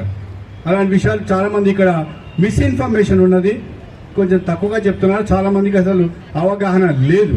ఇక చెప్పాలంటే ఒకసారి కమిషనరే ఒక పొరపాటుగా మాట్లాడారు. లూయి బ్రెయిల్ గురువు, లూయి బ్రెయిల్ యొక్క ఫాదర్ సైన్యంలో పనిచేయలేదు. ఈ did not work in the army at all, in the military at all. అదే మొన్న కూడా చెప్పారు. ఎందుకంటే కొంచెం బాధ అనిపిస్తుంది. చాలా మంది లూయి బ్రెయిలీ అంటున్నారు. బ్రెయిలీ అనకూడదు, బ్రెయిల్ అనండి. లూయి బ్రెయిల్, లూయి అనేది అతని పేరు, బ్రెయిల్ అనేది సర్నేమ్. సో స్క్రిప్ట్ అనేది సర్నేమ్ పైన వచ్చింది. The Braille script came into being in the name of Louis's surname, Louis Braille. అది బ్రెయిల్ అని పిలవండి, BRAILLE, బ్రెయిల్ అని గుర్తించండి. సో రెండోది ఏంటంటే హౌ ఇట్ స్టార్టెడ్.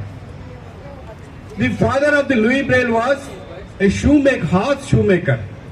గుర్రాలకి షూ లాంటివి వాడతారు, నాడ లాంటివి. ఎందుకంటే అవి రన్నింగ్ చేస్తూ రాళ్ళకి వాటికి దెబ్బలు తగిలించుకోవడం వల్ల అవి ఇంజర్డ్ అయిపోయి పని చేయకుండా అవుతాయి. అందువల్ల ఏంటంటే హార్సెస్ వాడతారు.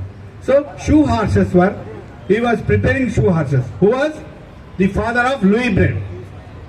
Then Louis Braille, how he became blind? He became blind at the age of 3.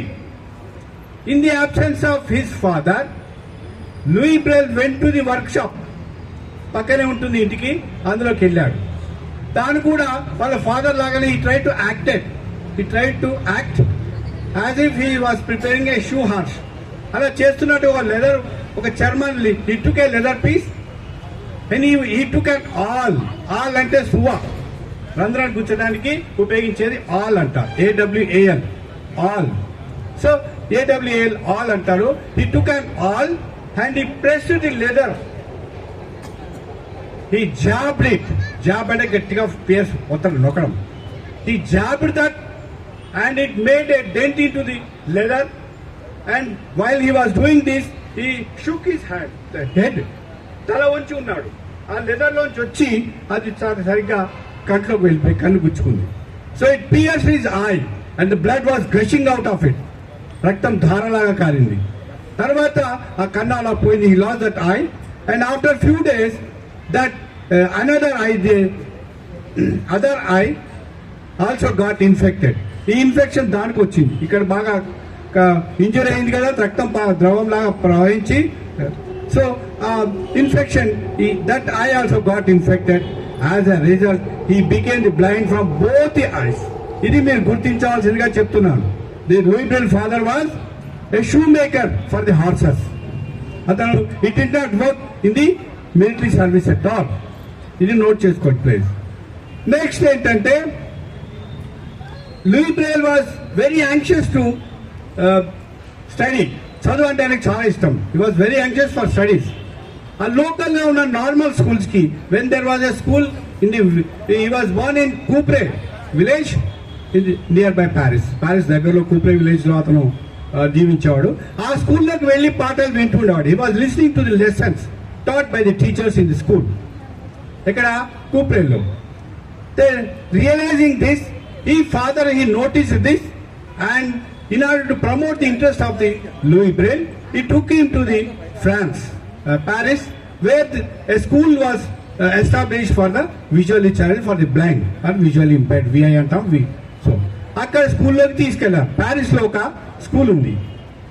Louis Braille గారు అందరికి తెలుసు కదా, ఎప్పుడు పుట్టారు? Was born in January 4th, 1809.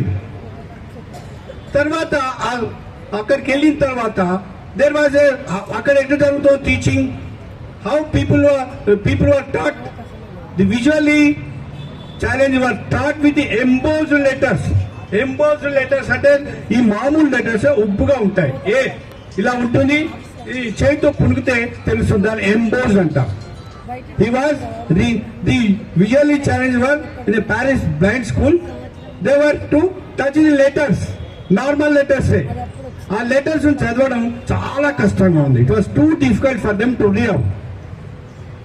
Then Valentin Hauy అన్న అతను మిలిటరీ సర్వీస్ నుంచి వచ్చాడు ఆ స్కూల్ విజిటింగ్ కి.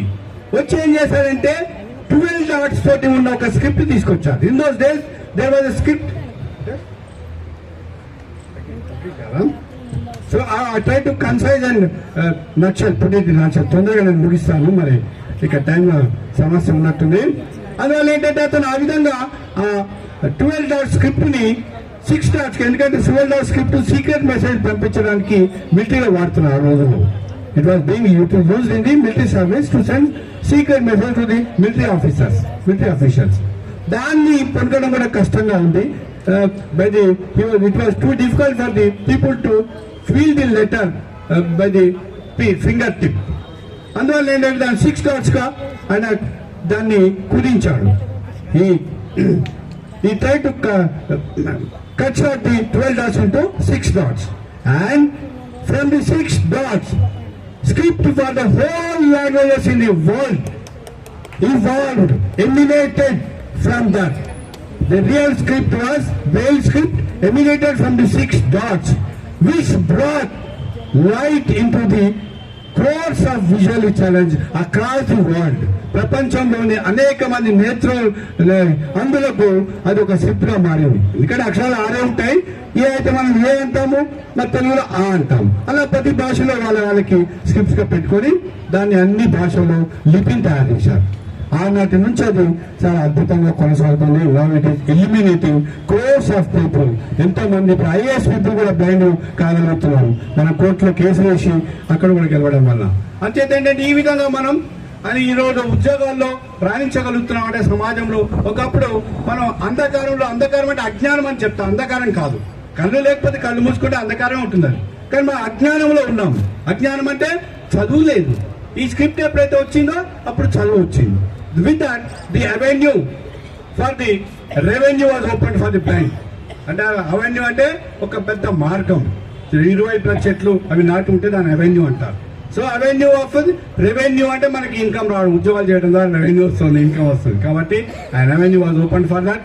సో విత్ దట్ నేను చాలా తొందరగా ముగిస్తున్నాను. థ్యాంక్స్ ఫర్ ది అవకాశం ఇచ్చిన వాళ్ళందరికీ ధన్యవాదాలు తెలుస్తున్నాను. ఒక్కసారి నేను గుర్తు చేస్తున్నాను, బ్లూపేర్ పేరు మీద ఒక అవార్డు మాత్రం ఏర్పాటు చేయాలని నేను హ్యాండిక్యాప్ డిపార్ట్మెంట్ సూచిస్తున్నాను. థ్యాంక్ యూ అనండి. ధన్యవాదాలు శ్రీహరి సార్కి. ఇంతవరకు మనం శ్రీహరి సార్ క్లాస్ విన్నాం, చాలా సంతోషం. లూయిస్ బ్రెయిల్ హిస్టరీ సంక్షిప్తంగా మనకు ఇప్పుడు చెప్పడం జరిగింది. నిజానికి లూయిస్ బ్రెయిల్ గారు కారణ జన్ముడు అనడానికి ఒక కారణం ఏంటంటే, లూయిస్ బ్రెయిల్ మీరంతా గమనించండి, ఆయన పుట్టింది 1809, చచ్చిపోయింది 1852. 1852, బ్రతికింది 43 సంవత్సరాలే.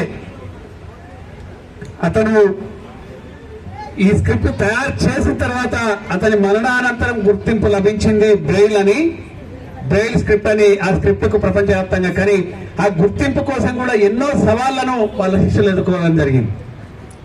నిజానికి ఆనాడు చార్లెస్ బార్బియర్ గారు ద్వారా స్క్రిప్ట్ మరి ఎట్లా ఉంటుందో చూసినప్పుడు, ఆ స్క్రిప్ట్ను ఆధారంగా చేసుకొని ఆ నమూనాతో 6 చుక్కల్లో స్క్రిప్ట్ రాసినప్పుడు దాని మీద ఫ్రాన్స్ దేశంలో కోర్టు కూడా న్యాయస్థానాన్ని కూడా ఆశ్రయించడం జరిగింది. ఎందుకంటే ఇది ఈ కోడింగ్, ఈ భాష మిలిటరీ కోడ్, దీన్ని డీకోడ్ చేస్తున్నామని కూడా దీన్ని బట్టబయలు చేస్తున్నారు.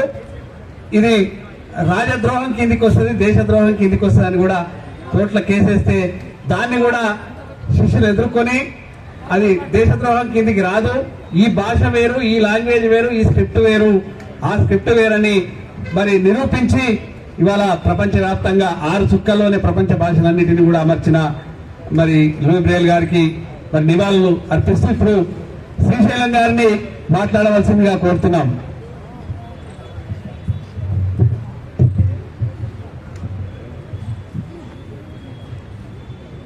ఈరోజు పెద్ద ఆధ్వర్యంలో లూయిస్ బ్రెయిల్ పార్క్ లో లూయిస్ బ్రెయిల్ జన్మదిన వేడుకలు మరి మా అన్న గంగారామన్న గారి ఆధ్వర్యంలో జరగటం మాకు చాలా సంతోషకరమైన విషయం.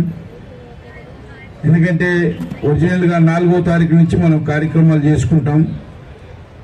కాబట్టి అన్న ఉత్సవాలు చేద్దాం తమ్మి మనం అనేది ఆలోచన చేసి మరి నల్లగొండ కొన్ని జిల్లాల్లో నిన్న మొన్న ప్రతిరోజు జరుగుతున్నాయి. ఈరోజు మరి మన గంగారామన్న ఆధ్వర్యంలో జరగడం చాలా సంతోషకరమైన విషయం. ఎందుకంటే 317 లూయిస్ బ్రెయిల్ జన్మదిన శుభాకాంక్షలు అందరికీ. మరి ఇక్కడి విచేసిన మరి పెద్దవాళ్ళు చిన్నవాళ్ళు అందరికి కూడా నూతన సంవత్సర శుభాకాంక్షలు. అదేవిధంగా వేదిక మీద ఉన్న పెద్దలు, మన assistant director disabled welfare and senior citizens మరి వారు, మరి గంగారాం గారు, మరి నాగేశ్వరరావు గారు, మా మిత్రుడు గోపాలరావు గారు, అదేవిధంగా డిప్యూటీ కమిషనర్ గారు వారు సమయం లేక వచ్చి వెళ్ళిపోయారు.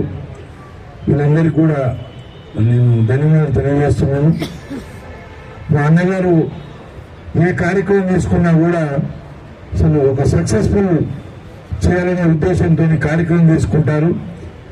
నాకు ఒక 3 రోజుల నుంచి నాకు తమ్ముడు మీరు రావాలి, కార్యక్రమంలో పాల్గొనాలి, మేము సక్సెస్ చేయాలని చెప్తుంటాడు.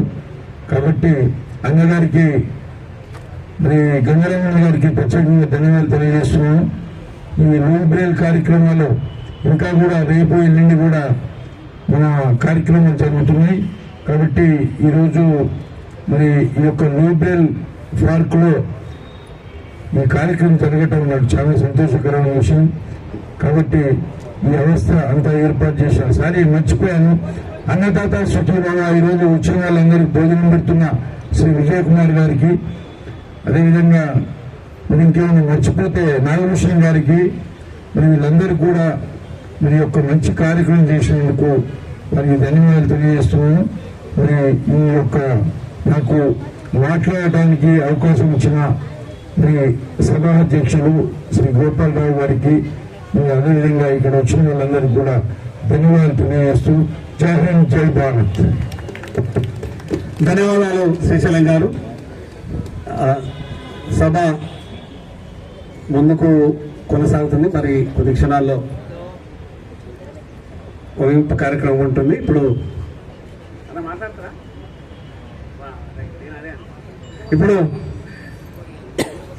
సార్ డాక్టర్ విజయ్ కుమార్ గారిని మాట్లాడవలసిందిగా కోరుతున్నాం.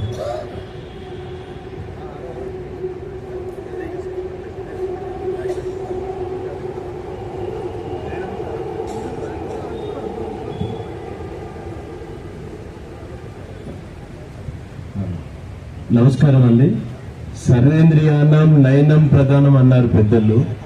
So fight organisation Shri president Gangaram sir గారికి అండ్ సెక్రటరీ నాగభూషణ్ సార్ గారికి, చాలా పెద్ద ఎత్తున చేస్తున్న ఈ కార్యక్రమానికి వచ్చిన పెద్దలందరికీ, డిప్యూటీ కమిషనర్ మల్కపేట్ గారికి అండ్ మిగతా సభను అలంకరించిన పెద్దలందరికీ, నాకు పేర్లు సరిగా తెలియవు, ఏమని క్షమించండి దయచేసి.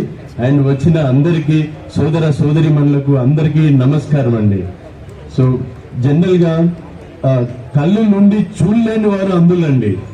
యాక్చువల్గా నా అభిప్రాయం, కళ్ళు నుండి చూడలేని వాళ్ళు అందులండి అనేది నా అభిప్రాయం. ఎందుకంటే మంచిని చూస్తూ కూడా చెప్పలేని వారు అందులండి, అది అనేది నా అభిప్రాయం. సో ఇంకోటి, కాళ్ళు ఉండి కూడా సహాయం, తోటి వారికి సహాయం చేయలేని వాళ్ళు వికలాంగులండి అనేది నా అభిప్రాయం అండి. సో ఇంతకంటే నేను ఎక్కువ మాట్లాడలేను. భావితరాలందరికీ కూడా గంగారాం సార్ గారు, ఆయన ఎప్పుడు ఫోన్ చేసినా నేను వస్తానండి. సార్ గారితో నాకు 1 year నుంచి అనుబంధం ఉంది.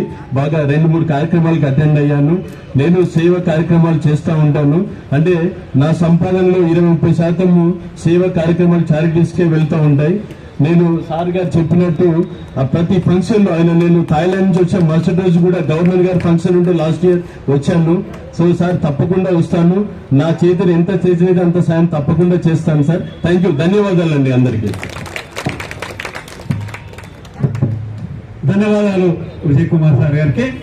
చాలా సంతోషం. వారి మాట కన్నా వారి చేత గణనీయమైన చప్పట్లు జోరు కొట్టాలి. ఎందుకంటే ఇప్పుడు ఈ కార్యక్రమంలో మనకు వారు భోజన ప్రదాతలు కనుక వారికి మీ తరఫున, మా తరఫున, పెద్ద ఆర్గనైజేషన్ అందరి తరఫున ధన్యవాదాలు తెలియజేసుకుంటూ, ఇప్పుడు పెద్దల గౌరవనీయులు assistant director disable welfare and senior citizen sir Rajender గారిని మాట్లాడవలసిందిగా కోరుతున్నాం. థ్యాంక్ యూ గోపాలరావు గారు. ఈరోజు గౌరవనీయులు అందుల ఆశాజ్యోతి లూయిస్ బ్రెయిలీ గారి జన్మదిన వేడుకలు నిర్వహిస్తున్నటువంటి friendly environment for the disabled fed వారు, ముఖ్యంగా గంగారాం గారు మరియు నాగభూషణం గారికి ప్రత్యేకంగా ధన్యవాదాలు తెలియజేస్తున్నాం. అంతేకాకుండా ఈ సమావేశానికి, ఎందుకంటే ఇప్పటిదాకా మిత్రుడు నాగేశ్వరరావు చెప్పారు, ఇక్కడ ఉన్న వాళ్ళందరూ పెద్ద పెద్ద నాయకులు ఉన్నారు. ఇక్కడ మీద కూర్చున్న వాళ్ళు కానీ, అక్కడ కింద ఉన్న వాళ్ళు కానీ, చాలా అంటే రాష్ట్రంలో ఉన్న దివ్యాంగులకు సంబంధించిన అనేకమైనటువంటి సమస్యల గురించి కానీ, వాళ్ళ హక్కుల గురించి కానీ, వాళ్ళకి కావాల్సిన సౌకర్యాల గురించి కానీ మాట్లాడే చాలా మంది పెద్దవాళ్ళు ఇక్కడ ఉన్నారు, పైన ఉన్నారు, కింద ఉన్నారు. సో ప్రతి ఒక్కరికి కూడా నేను స్వాగతం సుస్వాగతం తెలియజేస్తున్నా. శ్రీశైలం గారు కావచ్చు, తర్వాత నాగేశ్వరరావు గారు కావచ్చు, తర్వాత పాపం తను నరసింహరావు గారు ఎప్పుడు కూడా వీళ్ళతో ఫెడ్ వాళ్ళతో కలిసిమెలిసి చేస్తుంటారు. అదేవిధంగా విహెచ్బిఎస్ నుంచి మన అందరు రాంబాబు గారు కానీ, గోపాలరావు గారు కానీ, తర్వాత మన అక్కడ రిటైర్ అయిన ఉద్యోగులు మన జీవి రావు గారు, వీళ్ళందరూ మంచి పెద్ద పెద్ద వాళ్ళు ఉన్నారు. సో వీళ్ళందరికీ కూడా స్వాగతం సుస్వాగతం. నేను ఈ సందర్భంగా అంటే లూయిస్ బ్రెయిలీ గారి గురించి అందరూ చాలా విషయాలు చాలా చక్కగా చెప్పారు. మన ప్రొఫెసర్ శ్రీహరి సార్ చాలా విషయాలు మీకు అన్ని చెప్పడం జరిగింది. సో నేను ఒకటే విషయం చెప్పగలను, లూయిస్ బ్రెయిలీ గారు ఎక్కడో ఫ్రాన్స్లో పుట్టిన అతని బర్త్డేను 217 సంవత్సరాల తర్వాత కూడా ఇక్కడ ఇంత ఘనంగా 4 రోజుల తరబడి మనం అందరం జరుపుకుంటున్నామంటే ఆయన చేసిన సేవలు అంటే ఇంపాక్ట్ సొసైటీ మీద ఏ విధమైనటువంటి ప్రభావం చూపించాయనేది మనము గుర్తించాలి. ఆ స్పిరిట్ మాత్రం ఖచ్చితంగా ప్రతి ఒక్కరు, దివ్యాంగులో ఉన్నటువంటి ప్రతి ఒక్కరు కూడా దాన్ని మనము అవకాశంగా తీసుకొని ముందుకు ఇంకా మనకు ఒక లోపల ఉన్న ఆత్మవిశ్వాసాన్ని పెంపొందించుకోవాలని నేను మనస్ఫూర్తిగా కోరుకుంటున్నాను. తర్వాత నాకు ఇక్కడ ఉన్నటువంటి వీళ్ళిద్దరు ఎట్లా అంటే శ్రీకృష్ణ బలరాములు లెక్కుంటారు, మన గంగారాం సార్ను మన నాగభూషణం గారు. ఎక్కడ పోయినా పాపం వాళ్ళు ఎప్పుడు నేను అంటే దాదాపు 10 సంవత్సరాల నుంచి పరిచయం. నేను డిపార్ట్మెంట్లో 5 years నుంచి చేస్తున్నా, కాకపోతే వాళ్ళ పరిచయం నాకు 10 సంవత్సరాల నుంచి. ఎప్పుడున్నా కూడా వాళ్ళు అడిగే ప్రతి విషయంలో ఒక అంటే రేషనల్ ఉంటుంది. అంటే ప్రశ్న ఏదన్నా అడిగితే ఇది కరెక్ట్గా చేయాలి కదా అనే ఉద్దేశంగా అడుగుతారు తప్ప ఎలాంటి చిన్న అంటే ఏదో మేము అడగాలి కదా అడిగినట్టు అనబడదు. సో చాలా సందర్భాల్లో నేను ఎవ్రీ టైం వాళ్ళు వచ్చినప్పుడు మేము థాట్స్ షేర్ చేసుకుంటాము. సార్ ఇది ఇట్లా సార్, అది అట్లా సార్ అంటే నాకు తెలిసిన కూడా నేను వాళ్ళకి అంటే నాకున్న ఐడియాస్ని కూడా గవర్నమెంట్ లెవెల్లో ఎట్లా ఉంటుంది ఏం కదా అని కూడా నేను చెప్పడం జరుగుతుంది. సో ప్రతి సందర్భంలో కూడా ఒక కొత్త విషయాన్ని నేను వాళ్ళ ద్వారా నేర్చుకున్న, నా ద్వారా కూడా వాళ్ళకి కొన్ని విషయాలు చెప్పడం జరిగింది. ఇక్కడ లూయిస్ బ్రెయిలీ తెలంగాణ రాష్ట్రంలో ఇప్పటిదాకా చాలా మంది మిత్రులు మాట్లాడారు. గవర్నమెంట్లో కానీ మన సమాజంలో కానీ చాలా ప్రోగ్రెసివ్గా మన రాష్ట్రం ఉందని చెప్పవచ్చు. వేరే రాష్ట్రాలతో పోలిస్తే దివ్యాంగుల సమాజానికి తెలంగాణ రాష్ట్రం చాలా ప్రోగ్రెసివ్గా ఉంది. సరే, ఇంకా ఎంత చేసినా తక్కువే, ఇంకా చేయాల్సినవి చాలా ఉన్నప్పటికీ కూడా చాలా ప్రోగ్రెసివ్గా ఉంది. ఎందుకంటే ఇప్పటిదాకా మిత్రులు చెప్పారు, లూయిస్ బ్రెయిలీ పార్క్ దేశంలో ఎక్కడ లేదు, ఇక్కడ ఉంది. 9 అడుగుల విగ్రహం మనము లూయిస్ బ్రెయిలీ పార్క్లో పెద్ద ఎత్తున పెట్టి గౌరవ మంత్రి గారు అప్పుడు ఉన్నటువంటి వాళ్ళతో మనం ఇనాగ్రేట్ చేపించి ఇప్పుడు కూడా అక్కడే మనం బర్త్డే సెలబ్రేషన్ జరుపుకుంటున్నాం. అంతేకాకుండా ప్రతి అంశంలో కానీ కొన్ని వెల్ఫేర్ సిస్టంలో ఎలన్ కిల్లర్ది కూడా అక్కడే ఏర్పాటు చేయడం జరిగింది. సో ప్రతి అంశంలో కూడా మనం ప్రోగ్రెసివ్ ఉన్నప్పటికీ కూడా ఎంత చేసినా కూడా మనకు చాలా తక్కువగా అనిపిస్తుంది. ఎందుకంటే మనకు చేయాల్సింది ఇంకెంతో ఉంది. మేజర్గా రానున్న రోజులలో ఇప్పుడున్న విధానంలో ఏంటంటే యాక్సెబుల్ చేయడం అనేది చాలా ముఖ్యమైన అంశము. ఎందుకంటే ప్రతి దివ్యాంగుడు ఎక్కడికైనా వెళ్ళాలన్నప్పుడు వాళ్ళకు అనుకూలంగా ఉన్నటువంటి పరిస్థితులు ఉంటే కానీ వీళ్ళకి సమస్యను చెప్పుకునే విధంగా ఉండదు. సంబంధించి మనము ఎన్నో కార్యక్రమాలు గవర్నమెంట్ వారు తీసుకున్నప్పటికీ కూడా ఇంకా తీసుకోవాల్సిన అవసరం ఉంది, తీసుకోవాలి కూడా.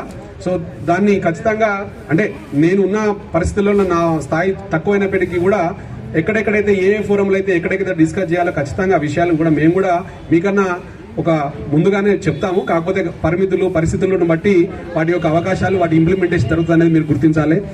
తర్వాత ఇంకొక ముఖ్య విషయం, ఎవ్రీ టైం అంటే దివ్యాంగులకు సంబంధించినటువంటి డిపార్ట్మెంట్ మీకు ఆఫీసర్లు ఎట్లా ఉంటారంటే చాలా ఓపిక అవసరం. నేను గమనించి చెప్తున్నా, చాలా ఓపిక ఉండాలి చేసే వాళ్ళకి, చాలా ఓపిక అంటే చాలా ఉండాలి. ఎందుకంటే రోజు ఇప్పుడు నేను నా ఆఫీస్లో హైదరాబాద్లో కానీ ఇక్కడ హెడ్ ఆఫీస్లో కూర్చున్నప్పుడు కానీ రోజు దాదాపు 20-30 మంది వస్తారు, ఒక 50-20 కాల్స్ వస్తాయి. సో ఒక సాధారణ మనిషికి అన్నిటికీ అంటే ఫస్ట్ కాల్ ఏ విధంగా సమాధానం చెప్పినో చివరి కాల్ కూడా అదే విధంగా సమాధానం చెప్పడం అనేది చాలా సందర్భాలలో అంటే సాధ్యం కాదు. అండ్ మోరోవర్ మార్నింగ్ వచ్చినటువంటి విజిటర్ ఎవరైతే ఉన్నారో అదే విధంగా ఈవినింగ్ వచ్చిన విజిటర్ కూడా అదే విధంగా సమాధానం చెప్పడం అనేది సాధ్యం కాదు.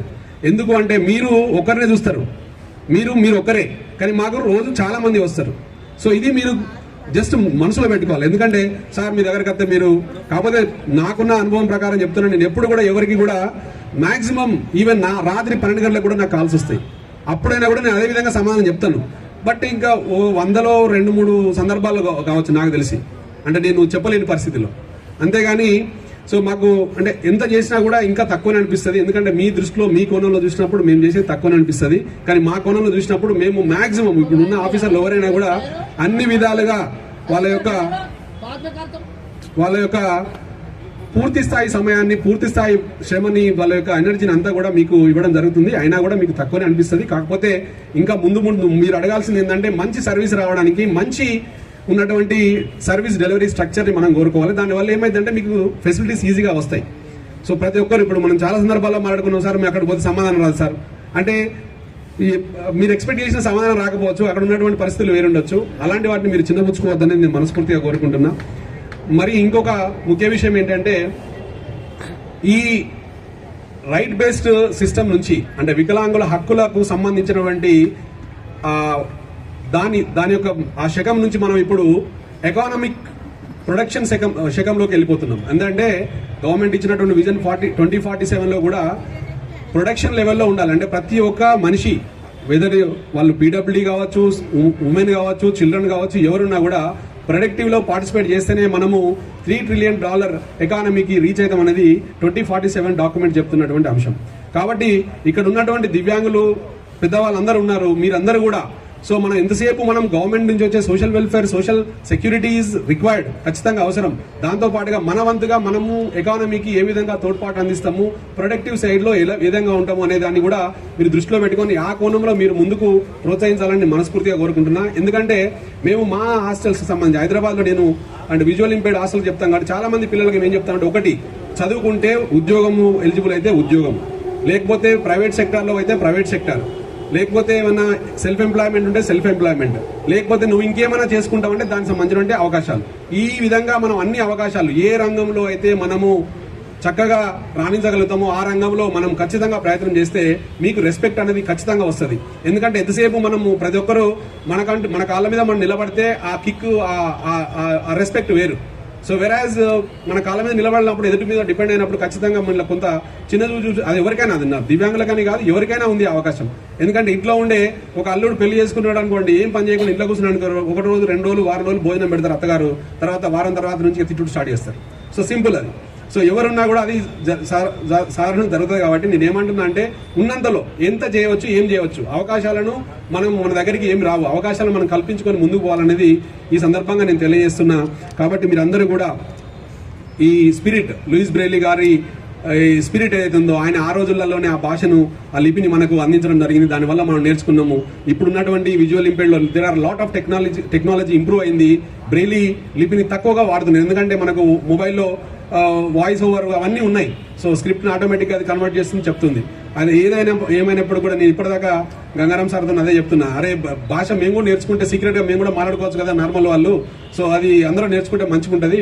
రానున్న రోజులలో వీలైతే హైదరాబాద్ జిల్లాలో మొన్న మా కలెక్టర్ గారు కూడా అదే అన్నారు, ఒకటి సైన్ లాంగ్వేజ్, ఒకటి బ్రెయిలీ స్క్రిప్ట్, రెండింటికి సంబంధించి వీలైతే కొన్ని అధికారులకు కూడా మేము ట్రైనింగ్ క్యాంప్స్ పెడదామనే ఆలోచన ఉంది. అవకాశం ఉంటే ఖచ్చితంగా అది కూడా మేము తీసుకొని ఈ బ్రెయిలీ స్క్రిప్ట్ని ఇంకా ముందుకు తీసుకుపోయే అవకాశం ఉంటుందని నేను మనస్ఫూర్తిగా తెలియజేస్తూ, ఈ అవకాశం ఇచ్చి నన్ను ఇక్కడికి ఆహ్వానించిన, ఎన్నోసార్లు నన్ను ఆహ్వానించిన, నేను కొన్ని పరిస్థితుల వల్ల రాలేకపోయినా కాబట్టి ఈ సందర్భంగా నన్ను ఇక్కడికి ఆహ్వానించినందుకు మీకు అందరికీ ప్రత్యేక ధన్యవాదాలు తెలియజేస్తూ ముగిస్తున్నా. Thank you very much.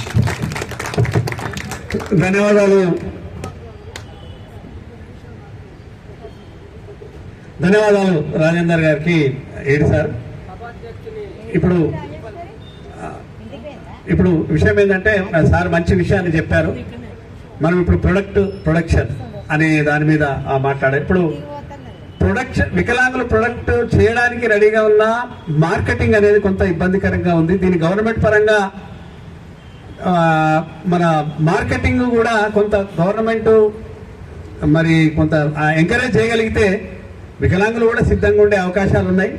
కొంత గవర్నమెంట్ కూడా ట్రైనింగ్స్ కొన్ని కండక్ట్ చేయవలసిన అవసరం ఉన్నది. ఇప్పుడు గతంలో కార్పొరేషన్ ద్వారా చాలా టీసీపీసీ అనే ఒక ట్రైనింగ్ కమ్ ప్రొడక్షన్ సెంటర్ అనే ఒక అది ఇప్పటికీ ఉన్నది, కానీ అట్లాంటి నిర్వీర్యం అయిపోతున్నది. దాన్ని చాలా సందర్భాలు అంటే చాలా విషయాల్లో వికలాంగులు ఏం పనిచేయరు, వికలాంగులు ఏమి వాళ్ళ నుంచి ఏం కాదు అని కొంత అధికారులే గవర్నమెంట్కి చెప్పి 750 మంది ఉమ్మడి ఆంధ్రప్రదేశ్లో ఉన్న ఇలా టీసీపీసీని తెలంగాణ వచ్చే వరకు 20-25 మందికి పడిపోయిన సందర్భము ఉన్నది. దాన్ని కూడా డెవలప్ చేసి ట్రైనింగ్ కమ్ ప్రొటెక్షన్ సెంటర్స్ జిల్లాలలో కనీసం ఉమ్మడి జిల్లాలలోనైనా యూనిట్లు స్టార్ట్ చేసి అది చేస్తే మంచి ప్రొడక్ట్ మనం అనుకున్న 2047 రైజింగ్ కి వెళ్ళడానికి ఇది కూడా ఒక ప్రధాన అవకాశంగా ఉంటుంది.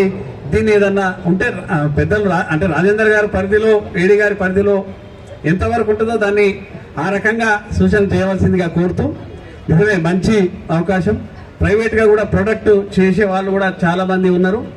దానికి మార్కెటింగ్ అవకాశం ఉంటే కూడా అది ప్రభుత్వం ఒక పాలసీ తీసుకుంటే మంచిదని తెలియజేస్తూ ఇప్పుడు గౌరవనీయులు గంగారాం గారు 2 నిమిషాలు మాట్లాడతారు.